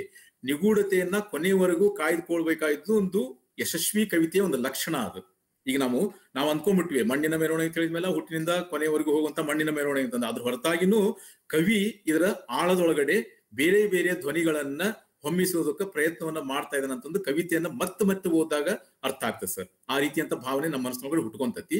ಸೊ ಅದೊಂದು ಸಂದಿಗ್ಧತೆ ಅಂತ ಹೇಳ್ಬೋದು. ಅಂಡ್ ಮತ್ತೆ ನಾನು ಅದ್ರ ಜೊತೆಗೇನೆ ಹೇಳಿದೆ, ಸಂದಿಗ್ಧತೆ ಅಥವಾ ಈ ಎಂಬಿಗ್ಯೂಟಿ ಅನ್ನೋದು ಕಾವ್ಯದ ಒಂದು ರೀತಿಯಾದಂತ ಜೀವಾಳ ಅಂತ ಹೇಳಿದ್ರು ತಪ್ಪಾಲಿಕ್ಕಿಲ್ಲ, ಗೊಂದಲಕ್ಕೀಡಾಗಬಾರ್ದು ಅಷ್ಟೇ. ಸರಿ, ತಾವ್ ಹೇಳಿದ್ದೆ ಒಳ್ಳೇದು, ಕರೆಕ್ಟ್. ಅದು ಖುಷಿ ಆಯ್ತು. ನಿಗೂಢತೆ ಇದೆ, ಅದೊಂದು ಕವಿತೆಯ ಯಶಸ್ಸಿನ ಭಾಗ. ಅದು ಕವಿತೆಯ ಯಶಸ್ಸಿನ ಭಾಗ, ನಿಗೂಢತೆ ಉಳ್ಕೊಂಡಿರೋದು. ಹೌದು ಸರ್, ಹೌದು. ಮಾಡಿದಾರ? ದಯವಿಟ್ಟು ಪ್ರಶ್ನೆ ಏನಾದ್ರು ಇದ್ರೆ ಕೇಳ್ರಿ, ಅಥವಾ ನಿಮ್ಗೆ ಏನಾದ್ರು ಹೆಚ್ಚು ಹೊಳೆದಿದ್ರೆ ನಮ್ಗೆ ಹೇಳ್ಬಿಡ್ರಿ ಆನಂದ್ ನೀವು. ಇಲ್ಲಲ್ರಿ, ಹೆಚ್ಚು ಹೊಳೆದಿದ್ದಂತ ಏನಿಲ್ರಿ. ಹಾ ಇಲ್ಲ, ಬಹಳ ಚಲೋ ವಿಶ್ಲೇಷಣೆ ಮಾಡಿದ್ರಿ. ಒಂದೆರಡು ವಿಚಾರ ನಂಗೆ ಹೇಳ್ಬೇಕು ಅನಿಸ್ತ್ರಿ ಈ ಸಂದರ್ಭದಾಗ. ಹೇಳ್ರಿ, ದಯವಿಟ್ಟು ಹೇಳ್ರಿ. ಒಂದು ಅಂದ್ರ ಈ ನವ್ಯಕಾವ್ಯದ ಲಕ್ಷಣದೊಳಗೆ ಈ ಅಸಂಬದ್ಧತೆ ಮತ್ತು ಅಮೂರ್ತತೆ ಬಹಳ ವಿಶೇಷವಾದಂತ ಗುಣಗಳು. ಇಲ್ಲಿನೂ ಅಸಂಬದ್ಧತೆ ಅನ್ನೋದಕ್ಕಿಂತ ಅವರು ಒಂದು ಸಂಬಂಧಗಳನ್ನ ಇಟ್ಕೊಂಡೇನ ಮಾತಾಡ್ತಾರೆ. ಅಂದ್ರೆ ನಾವು ಹೆಚ್ಚಾಗಿ ಈ ಚೆನ್ನವೀರ ಕಣವಿ ಅವರು ಚೆಂಬೆಳಕಿನ ಕವಿ ಅಂತ ಕರಿತೀವಿ ನಾವು. ಅವರು ಎಲ್ಲಾ ಕವಿತೆ ಒಳಗ ನೋಡಿದ್ರು ನಾವು ಸಹಿತ ಬೆಳಕು ಮತ್ತೆ ಬರ್ತೈತ್ರಿ. ಅದು ಬೆಳದಿಂಗಳಾಗೂ ಬರ್ಬೋದು, ಬೆಳಕಿನ ಕೋಲಾಗಿ ಬರ್ಬೋದು. ಹಿಂಗ ಬೆಳಕು ಮತ್ತೆ ಬರ್ತಿರ್ತೈತ್ರಿ. ಆಮೇಲೆ ಈ ಕವಿತೆಯ ಮೊದಲನೇ ಪೆರದೊಳಗ ಅವ್ರು ಹೇಳ್ತಾರೆ, ಈ ಬೆಳಕು ಚಕ್ರಾಕಾರವಾಗಿ ತಿರುಗುತ್ತಿದೆ ಅಂತ ಹೇಳಿ. ಅಂದ್ರೆ ನಾವು ವಚನದ ಈ ಪಿಂಡಸ್ಥಲದ ಬಗ್ಗೆ ನಾವು ಓದ್ಬೇಕಾದ್ರೆ, ಅಂದ್ರೆ ಈ ಎಲ್ಲಿಂದ ನಾವು ಬಿಗ್ ಬ್ಯಾಂಗ್ ಥಿಯರಿಯಿಂದ ನೋಡ್ಕೊಂಡ್ ಬಂದ್ರೆ, ಮಹಾಸ್ಫೋಟದಿಂದ ನೋಡ್ಕೊಂಡ್ ಬಂದ್ರು, ಅಂದ್ರೆ ಅಲ್ಲಿಂದ ಸ್ಫೋಟಗೊಂಡು ಬಂದ ಬೆಳಕು ಇಲ್ಲಿ ಭೂಮಿಯ ಆಕಾರ ಆಗಿ, ಭೂಮಿ ಆಕಾರದೊಳಗನ ಮಣ್ಣು, ಹಸಿರು, ಈ ಜೀವ ಎಲ್ಲ ಹುಟ್ಕೊಂಡ್ರು ಸಹಿತ ಒಡಲೊಳಗ ಬೆಂಕಿ ಐತ್ರಿ. ಮನುಷ್ಯನ ಒಳಗನ ನಾವು ನೋಡ್ಕೊಂಡ್ರ ನಮ್ಮ ಒಡಲೊಳಗೆ ಇರುವಂತ ಬೆಂಕಿ, ಅಂದ್ರೆ ನಮ್ಮ ಜಠರದೊಳಗೆ ಇರುವಂತ ಅಗ್ನಿ, ಅಂದ್ರೆ ಇದು ಒಂಥರ ಅಗ್ನಿ ದಿವ್ಯನ. ಭೂಮಿಯ ಉದರದ ಒಡಲೊಳಗೂ ಇರುವಂತ ಅಗ್ನಿ ದಿವ್ಯ, ಮನುಷ್ಯನ ಒಡಲೊಳಗೂ ಇರುವಂತ ಅಗ್ನಿ ದಿವ್ಯ. ಇದು ನಾವು ಮಣ್ಣಿನಿಂದ ಹುಟ್ಕೊಂಡ್ ಬಂದ್ರು ಸಹಿತ ಮತ್ತೆ ಮಣ್ಣಿನೊಳಗೆ ಹೋಗೋ ತನಕನು ಈ ಅಗ್ನಿ ದಿವ್ಯ ಹಂಗ ಇರ್ತೈತ್ರಿ. ಅವ್ರ ಕೊನೆಗೆ ಹೇಳೋದು, ಈ ಬಾಣಗುಡಿಗೆ ಹೋಗೋ ತನಕ ಈ ಮೆರವಣಿಗೆ ಇರ್ತೈತಿ ಅಂತ ಹೇಳ್ತಾರೆ. ಅಂದ್ರೆ ಮಣ್ಣಿನ ಮೆರವಣಿಗೆ ಇದ್ರೂ ಸಹಿತ ಅದ್ರ ಜೋಡಿ ಈಗ ನೋಡ್ರಿ, ಅಲ್ಲಿಂದ ಬಂದಂತಹ ಬೆಳಕು, ನಾವೇನು ಸತ್ತ ಮೇಲೆ ಹೋಗೋದಂತ ಆತ್ಮದ ಬೆಳಕದ ಬಗ್ಗೆ ಮಾತಾಡ್ತೀವಿ. ಅಂದ್ರ ಎಲ್ಲಿಂದ ಸ್ಫೋಟಗೊಂಡು ಬಂದ ಬೆಳಕು ಏನೈತಲ್ರಿ, ಆ ಎಲ್ಲಾ ಬೆಳಕು ಮತ್ತೆ ಈ ಮಣ್ಣಿನ ಮೆರವಣಿಗೆ ಮೂಲಕ ಕೊನೆಗೆ ಮತ್ತೆ ಅದೇ ಬೆಳಕಿಗೆ ಹೋಗಿ ತಿರುಗಿ ಆ ಬೆಳಕೆ ಚಕ್ರಾಕಾರವಾಗಿ ಇಡೀ ಆಕಾಶದೊಳಗ ಆ ಚುಕ್ಕಿ ತಾರೆ ಬಗ್ಗೆ ಎಲ್ಲ ಹೇಳ್ತಾರೆ, ಮಹಾಸ್ಫೋಟದ ಬಗ್ಗೆ ಹೇಳ್ತಾರೆ. ಭೂಮಿ ಮೇಲೆ ಇರುವಂತ ಈ ಪಿಂಡಾಂಡದ ಬಗ್ಗೆ ಹೇಳಿದ್ರು ಕೂಡ ಇಲ್ಲಿಯೂ ಆ ಬೆಳಕಿನ ಬಗ್ಗೆನ ಹೇಳ್ತಾರೆ. ಅಂದ್ರೆ ಸರ್ಕಲ್, ಇದೊಂದು ಬೆಳಕಿನ ಸರ್ಕಲ್, ಇದ್ರ ಬಗ್ಗೆನ ಅವರು ಮಾತಾಡ್ತಾರೆ ಅಂತೇಳಿ ನಂಗೆ ಅನ್ಸುತ್ತಾರೆ ಹೆಚ್ಚಾಗಿ. ಇಲ್ಲಿ ಈ ಅಮೂರ್ತತೆ ಆ ಕಾಲಕ್ಕೆ ಬಹುಶಃ ಇದು ಅಡಿಗರಿಗೂ ಭೂಮಿ ಗೀತದೊಳಗೆ ನಾವು ನೋಡ್ಬೋದು, ದೇವ ಪೃಥ್ವಿ ಆ ಕಾಲಕ್ಕೆ ಬಹುಶಃ ಈ ನವ್ಯದ ಕಡೆಗೆ ಹೊರಳ್ತಿರುವಂತ ಕಾಲದೊಳಗೆ ನಾವು ಲೋಕದೃಷ್ಟಿ ಮತ್ತು ಸಾಮಾಜಿಕ ದೃಷ್ಟಿಯಿಂದ ವೈಯಕ್ತಿಕ ದೃಷ್ಟಿಗೆ ಯಾವಾಗ ಹೊರಳಕತ್ತಿದ್ದೀವೋ ಆವಾಗ ಬಹುಶಃ ಈ ಎಲಿಮೆಂಟ್ಗಳು ಅಂದ್ರೆ ಬಹುಶಃ ಈ ಭೂಮಿ, ಅಗ್ನಿ, ಆಮೇಲೆ ಈ ವಾಯು, ಪೃಥ್ವಿ ಇವೆಲ್ಲವೂ ಬಹಳ ಮುಖ್ಯವಾದ ಅಂಶಗಳಾಗಿದ್ದು, ಆಮೇಲೆ ಇವು ಬೇರೆ ಬೇರೆ ನವ್ಯದ ಕವಿಗಳಲ್ಲೂ ಬೇರೆ ಬೇರೆ ರೀತಿಯೊಳಗೆ ಅಂದ್ರೆ ವಿಮರ್ಶೆಗೆ ಒಳಪಟ್ಟು ಬಂದವು ಅಂತೇಳಿ ಅನ್ಸತ್ತಾರೆ. ಬಟ್ ಮತ್ತೆ ನಾವು ವಚನಗಳ ಹಿಂದಕ್ಕೆ ಹೋದ್ರೆ ಅವ್ರು ಹೇಳ್ತಾರಲ್ರಿ, ಈ ನೀರೊಳಗಿನ ಉದಕದೊಳಗಿನ ಪಾವಕದಂತೆ, ಮತ್ತೆ ಮರದೊಳಗಿನ ಕಿಚ್ಚಿನಂತೆ, ಉದಕದೊಳಗಿನ ಕಿಚ್ಚಿನಂತೆ. ಹಂಗೆ ಅಂದ್ರ ಈ ನಾವು ಮಣ್ಣನ್ನ ಬಗ್ಗೆ ಹೇಳಿದ್ರು ಸಹಿತ ಈ ಮಣ್ಣಿನ ಒಳಗೂ ಇರುವಂತ ಅಗ್ನಿ ಅಥವಾ ಬೆಳಕಿನ ಬಗ್ಗೆ ಚನ್ನವೀರ್ ಕಣ್ವಿಯವ್ರು ಹೇಳ್ತಾರಂತೇಳಿ ನನಗೆ ಅನ್ಸುತ್ತೆ. ಖಂಡಿತ ಖಂಡಿತ ಇಷ್ಟು ನನಗೆ ಹೇಳ್ಬೇಕನ್ನಿಸ್ತ್ರಿ ಈ ಸಂದರ್ಭದಾಗ. ಹೌದ್ರಿ. ಅದು ಬಡಬಾಗ್ನಿ, ಜಠರಾಗ್ನಿ ಅನ್ನುವಂತ ಒಂದು ಪದ ಕೂಡ ಐತಿ. ಅಂದ್ರೆ ನಮ್ಮೊಳಗನು ಬೆಂಕಿ ಇರೋದು, ಭೂಮಿಯೊಳಗನು ಬೆಂಕಿ ಇರೋದು. ಅಷ್ಟಲ್ಲದೇನು ಕಣ್ವಿಯವರನ್ನ ಸುಮ್ನೆ ಒಂದ್ ಸ್ವಲ್ಪ ಔಟ್ ಆಫ್ ಬಾಕ್ಸ್ ಅಂತ ಹೇಳ್ಬೋದು. ಕಣ್ವಿಯವರನ್ನ ಹತ್ತಿರದಿಂದ ಬಲ್ಲೋರು ಅವರ ಮನಸ್ಸಿನ ಆಳದಲ್ಲಿರ್ತಕ್ಕಂತ ಪ್ರತಿರೋಧದ ನೆಲೆಗಳು ಹೆಂಗಿದ್ವು, ಅವರು ಒಂದು ಮಂಜಿನೊಳಗಿನ ಕೆಂಡ ಇದ್ದಂಗಿದ್ರು ಅವರು. ಒಂದ್ ರೀತಿಯಾದಂತದ್ದು ಅಂದ್ರೆ ಸುತ್ತಣ ಪ್ರಪಂಚದಲ್ಲಿ ನಡೀತಾ ಇರ್ತಕ್ಕಂಥ, ಬದುಕಿನಲ್ಲಿ ನಡೀತಾ ಇರ್ತಕ್ಕಂಥ ಅನ್ಯಾಯ ಅಕ್ರಮಗಳ ವಿರುದ್ಧ ಅವರ ಮನಸ್ಸಿನೊಳಗಡೆ ಪುಟಿದಿ ಹೇಳುವಂತ ಒಂದು ಆಕ್ರೋಶ ಇತ್ತು. ಆದ್ರೆ ಒಂದ್ ರೀತಿಯಾದ ಪ್ರಸನ್ನ ಚಿತ್ತ ವ್ಯಕ್ತಿತ್ವ ಇರೋದ್ರಿಂದ, ಸೌಮ್ಯ ವ್ಯಕ್ತಿತ್ವ ಇರೋದ್ರಿಂದ ಅವರು ವ್ಯಕ್ತಪಡಿಸುವಂತ ರೀತಿ ಒಂದ್ ರೀತಿಯಾದಂತ ಅವ್ರದೇ ಆದಂತ ಒಂದು ಮಾರ್ಗ. ಅದು ಹೆಂಗಂತ ವರ್ಣನೆ ಮಾಡಿ ಹೇಳಕ್ಕಾಗಲ್ಲ, ಅವ್ರದೇ ಆದಂತ ಮಾರ್ಗ. ಆ ಒಂದು ಮನಸ್ಥಿತಿ, ಆ ಒಂದು ಮನೋಧರ್ಮ ಕೂಡ ಈ ಕವಿತೆಯ ಮುಖಾಂತರ ಪ್ರಕಟಗೊಂಡತೆ ಅಂತ ಕೂಡ ನನಗನ್ಸುತ್ತೆ. ನಿಮ್ಮ ಮಾತಿಗೆ ಪೂರಕವಾಗಿ. Thank you sir. Thank you. ಹೇಳ್ರಿ ಪ್ರಭುದೇವ್ ಅವರೇ. ಸರ್, ಕಾವ್ಯವೊಂದು ಕಾಪಾಡಿಕೊಳ್ಳುವ ನಿಗೂಢತೆಯ ತಂತ್ರವು ಓದುಗರೊಂದಿಗಿನ ಸಂವಾದದಲ್ಲಿನ ಬಹುದೊಡ್ಡ ತೊಡಕಾಗುವುದಿಲ್ಲವೇ? ಆಮೇಲೆ ಕಾವ್ಯ ಕಟ್ಟುವ ಪ್ರಮಾಣಕ್ಕಿಂತಲೂ ಅದನ್ನು ಓದುವ, ವಿಮರ್ಶಿಸುವ ಪ್ರಮಾಣ ಅತ್ಯಂತ ನಗಣ್ಯವಾಗಿರುವ ಬಿಕ್ಕಟ್ಟಿಗೆ ಈ ತಂತ್ರವು ಜವಾಬ್ದಾರವೇ? ಕಾವ್ಯ ಮಾರ್ಗದಲ್ಲಿ ತಕ್ಕಷ್ಟು ತರಬೇತಿ ಹೊಂದಿದವರು ಈ ನಿಗೂಢತೆಗಳ ಬಗ್ಗೆ ವ್ಯಾಕುಲರಾಗಿರುವುದನ್ನು ಅವರ ಮೌನವೇ ಸಾಕ್ಷಿಯಾಗಿದೆ ಎನ್ನಬಹುದೇ ಅಂತ ಕೇಳ್ತಾರೆ. ಇದು ಇನ್ಬಾಕ್ಸ್ ನ ಬಂದಂತ ಪ್ರಶ್ನೆ ಏನ್ರಿ ಅದು? ಹೌದು ಸರ್. Okay, no problem. ಅದೇ ರೀ, ಈಗ ಕಾವ್ಯ ನವೋದಯ ಕಾಲದೊಳಗಡೆ, ಸುಮ್ಮನೆ ಕಾಲಘಟ್ಟದ ಮುಖಾಂತರ ನಾವು ಮಾತಾಡೋದ್ರೆ, ನವೋದಯ ಕಾಲದೊಳಗಡೆ ಅಲ್ಲಿರ್ತಕ್ಕಂಥ ಕಾವ್ಯ ವಸ್ತು ಇರ್ಬೋದು, ಕಾವ್ಯ ಶೈಲಿ ಇರ್ಬೋದು, ಮಾತಾಡ್ತಾ ಬಹಿರ್ಮುಖತೆ ಕಡೆಗೆ, ಸಂವಹನಶೀಲತೆ ಕಡೆಗೆ ಹೆಚ್ಚು ವಾಲಿದ್ರಿಂದ ಅದಕ್ಕೊಂದ್ ರೀತಿಯಂತ ವಾಚ್ಯತೆ ಪ್ರಾಪ್ತವಾಗಿತ್ತು. ಸುಮ್ಮನೆ ನಿಮ್ಗೆ ಬೇಕಾದ ಉದಾಹರಣೆ ನೋಡ್ರಿ, ಆ ವಾಚ್ಯತೆಯನ್ನ ಪ್ರಾಪ್ತವಾಗಿತ್ತಲ್ಲ, ಆ ಬರೆಯುವ ಸತ್ವ ತೀರಿದ ಮ್ಯಾಲ, ಅದು ಹೋಗ್ತಾ ಇರ್ತಕ್ಕಂಥ ಮಾರ್ಗಕ್ಕೊಂದು ದಣಿವಾದ ಮ್ಯಾಲ ಒಂದ್ ರೀತಿಯಾದಂತ ಅಂತರಂಗ ಶೋಧನೆ, ಆತ್ಮನಿರೀಕ್ಷೆ, ಕಾವ್ಯದೊಳಗಡೆ ಸೂಕ್ಷ್ಮತೆ, ಹೆಚ್ಚಿನ ಕುಶಲಗಾರಿಕೆ, ಪರಿಣಾಮ ತೀವ್ರತೆ ಅಂತ ತರಬೇಕಂತ ಕವಿಗಳು ಯಾವಾಗ ಪ್ರಯತ್ನ ಮಾಡಿದ್ರಲ್ಲ, ಅವಾಗೆಲ್ಲ ಒಂದ್ ರೀತಿಯಾದಂತ ನೀವ್ ಹೇಳ್ದಂಗ ನಿಗೂಢತೆ ಬಂತು. ನಿಗೂಢತೆ ಬಂತಂತ ಹೇಳಿದ್ರೆ ಕವಿತೆ ಅರ್ಥ ಆಗಬಾರದು ಅಂತ ಅಲ್ಲ, ಕವಿತೆ ಕ್ಲಿಷ್ಟ ಆಗ್ಬೇಕಂತನೂ ಇಲ್ಲ, ಕವಿತೆ ಸರಳ ಇರಬಾರ್ದಂತನೂ ಇಲ್ಲ. ಸರಳವಾಗಿದ್ಕೊಂಡು ಕೂಡ ಗಹನವಾದದನ್ನ ಹೇಳೋದಕ್ಕೆ ಸಾಧ್ಯ ಐತಿ. ನಿಗೂಢತೆಯನ್ನ ಅಥವಾ ಆ ವಾಚ್ಯತೆ ಮೀರುವಂತ ಒಂದು ಮಾರ್ಗವನ್ನ ಕಂಡುಕೊಳ್ಳುವಂತ ಉದ್ದೇಶ ಏನಂತ ಹೇಳಿದ್ರೆ, ಅಲ್ಲಿ ಒಂದಷ್ಟು ತಾದಾತ್ಮ್ಯವನ್ನು ತಂದ್ಕೊಳ್ಳೋದು, ಪರಿಣಾಮ ತೀವ್ರತೆಯನ್ನ ತರೋದು, ಬಹಳಷ್ಟು ದಿನಗಳ ಕಾಲ ಕವಿತೆ ಸಹೃದಯನ ಮನಸ್ಸಿನೊಳಗಡೆ ಉಳಿಯೋದಕ್ಕೆ ಮಾಡುವಂತ ಪ್ರಯತ್ನ. ಹಂಗಂತ ಹೇಳಿ ಕ್ಲಿಷ್ಟ ಆಗ್ಬೇಕಂತಿಲ್ಲ. ನಿಗೂಢತೆ ಬಗ್ಗೆ ಯಾರೂ ಭಯವನ್ನ ಇಟ್ಕೋಬೇಕಾಗಿಲ್ಲ. ಕಾವ್ಯವನ್ನ ಮತ್ತೆ ಓದಿದಾಗ, ಮತ್ತೆ ಬೇರೆ ನೆಲೆಯಿಂದ ನೋಡಿದಾಗ, ಉದಾಹರಣೆಗೆ ಚನ್ನವೀರ ಕಣಿವೆಯವರ ಈ ಒಂದು ಮಣ್ಣಿನ ಮೆರವಣಿಗೆ ಕವಿತೆ 1960ನೇ ಇಸ್ವಿಯೊಳಗಡೆ ಬಂದಿದ್ದು. ಆ ಸಾಹಿತ್ಯದೊಳಗಡೆ ನಮ್ಮ ಕಾಲವನ್ನ ನಾವು ಓದ್ಕೊಂಡ್ವಿ ಅಂತ ಹೇಳಿದ್ರೆ ಖಂಡಿತ ನಮಗೆ ಕವಿತೆ ಹತ್ರ ಆಗ್ತತಿ. ನಮ್ಮ ಕಾಲಘಟ್ಟದ, ನಮ್ಮ ಸುತ್ತಮುತ್ತ ನಡ್ತಾ ಇರ್ತಕ್ಕಂಥ ಅನೇಕ ಅಪಸವ್ಯಗಳು, ಅನೇಕ ಗೊಂದಲಕಾರಿಯಾದಂತಹ ಸಂಗತಿಗಳು, ಅಲ್ಲಿ ಎಲ್ಲೋ ರಷ್ಯಾ ಮತ್ತು ಉಕ್ರೇನ್ ನಡುವ ಯುದ್ಧ ನಡೆದತಿ, ಮತ್ತೇನೋ ನಡೆದತಿ, ಮನುಷ್ಯನ ನಡುವ ಹೋರಾಟಗಳು, ಏನೆಲ್ಲ ಬಡದಾಟಗಳೆಲ್ಲ ನಡೆದವಲ್ಲ, ಅವೆಲ್ಲವಕ್ಕೂ ಪ್ರತಿಮಾತ್ಮಕವಾಗಿ ಈ ಕಾವ್ಯ ಓದಕ್ ಬರ್ತತಿ. ಒಟ್ಟಾರೆಯಾಗಿ ನಾ ಇಲ್ಲಿ ಏನ್ ಹೇಳ್ಬೇಕಂತ ಹೇಳಿದ್ರೆ, ವಾಚ್ಯತೆಯನ್ನು ಒಂದು ಮೀರುವಂತ ಪ್ರಯತ್ನವಾಗಿ ಪ್ರತೀಕಗಳನ್ನು ಬಳಸಿಕೊಂಡು, ಪ್ರತಿಮೆಗಳ ಮುಖಾಂತರ, ಇಮೇಜ್ಗಳ ಮುಖಾಂತರ ಕವಿಗಳು ಹೇಳೋದಕ್ಕೆ ಪ್ರಯತ್ನ ಮಾಡಿದ್ದಂತೂ ಸತ್ಯ. ಅದೇ ತೊಡಕಂತ ಹೇಳಕ್ ಆಗೋದಿಲ್ಲ. ಅದನ್ನ ಹೇಳುವಂತ ಒಂದು ರೀತಿ ಇರ್ತತಿ, ಅದನ್ನ ಕವಿ ರೂಢಿಸ್ಕೋತ ಹೋಗ್ಬೇಕು, ಕಾಲಕ್ರಮೇಣ ರೂಢಿಸ್ಕೋತ ಹೋಗ್ಬೇಕು.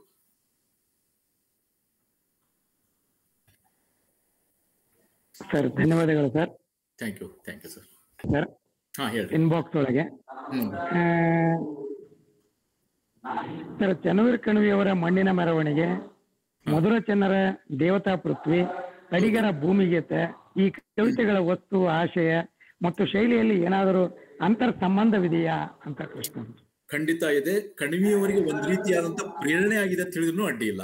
ಈ ಕವಿತೆ ವಿಶೇಷವಾಗಿ ನಿರ್ದಿಷ್ಟ ಬಹಳ ಒಳ್ಳೆ ಪ್ರಶ್ನೆ, ಅದು ಬಹಳ ಒಳ್ಳೆ ಪ್ರಶ್ನೆ, ಯಾರು ಕೇಳಿದಾರೋ ಗೊತ್ತಿಲ್ಲ.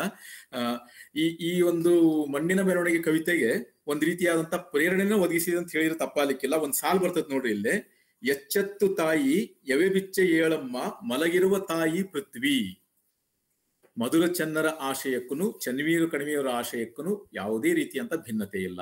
ಅವರಿಬ್ಬರನ್ನು ಒಟ್ಟೂ ಬದುಕಿನ ಸ್ವಸ್ಥ ಮಾರ್ಗದ ಕಡೆಗೆ, ಈ ಬದುಕನ್ನ ಪರಿಭಾವಿಸುವಂತ ರೀತಿಯ ಕಡೆಗೆ ಮತ್ತು ಸಮಗ್ರ ದೃಷ್ಟಿಕೋನದಿಂದ, ಒಂದು ಸಮಗ್ರ ಜೀವನ ದೃಷ್ಟಿಯಿಂದ ನಾವು ಬದುಕುವನ್ನು ಎದುರುಗೊಳ್ಳಬೇಕಾದಂತ ಭಾಷೆ ಬಗ್ಗೆ ಮಾತಾಡ್ತಾ ಇದ್ದಾರೆ. ಅದು ಭೂಮಿಗೀತವನ್ನು ಹಿಡ್ಕೊಂಡು, ಅಡಿಗರ ಭೂಮಿಗೀತವನ್ನು ಹಿಡ್ಕೊಂಡು ಒಂದಿಷ್ಟು ಮಾರ್ಗದ ವ್ಯತ್ಯಾಸಗಳಿದಾವು, ಕಾವ್ಯ ಮಾರ್ಗದ ವ್ಯತ್ಯಾಸಗಳಿದಾವು. ಅದು ಆಯಾ ಕವಿಗೆ ಒದಗಿ ಬಂದಂತ ಸ್ವಂತಿಕೆ ಅಂತ ಹೇಳಿದ್ರು ತಪ್ಪಾಗಲಿಕ್ಕಿಲ್ಲ.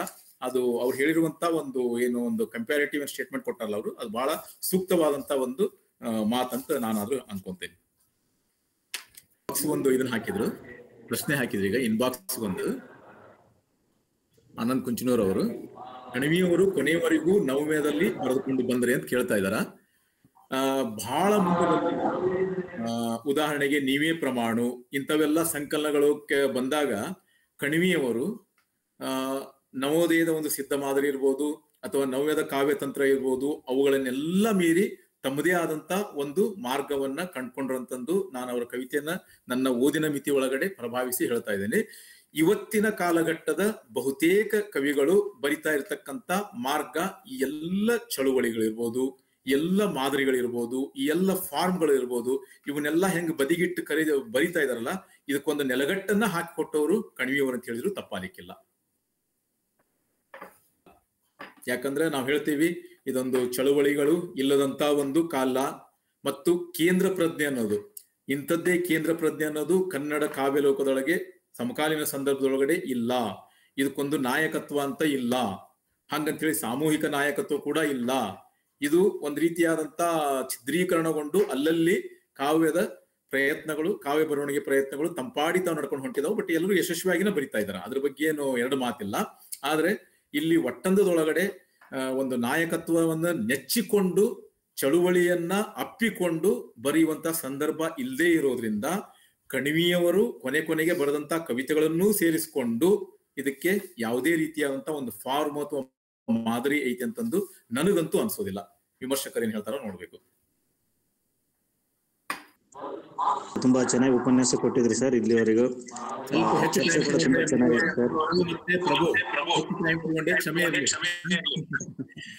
ಇಲ್ಲ ಸರ್, ಹಾಗೇನಿಲ್ಲ sir. Thank you sir. Thank you, ಧನ್ಯವಾದಗಳು.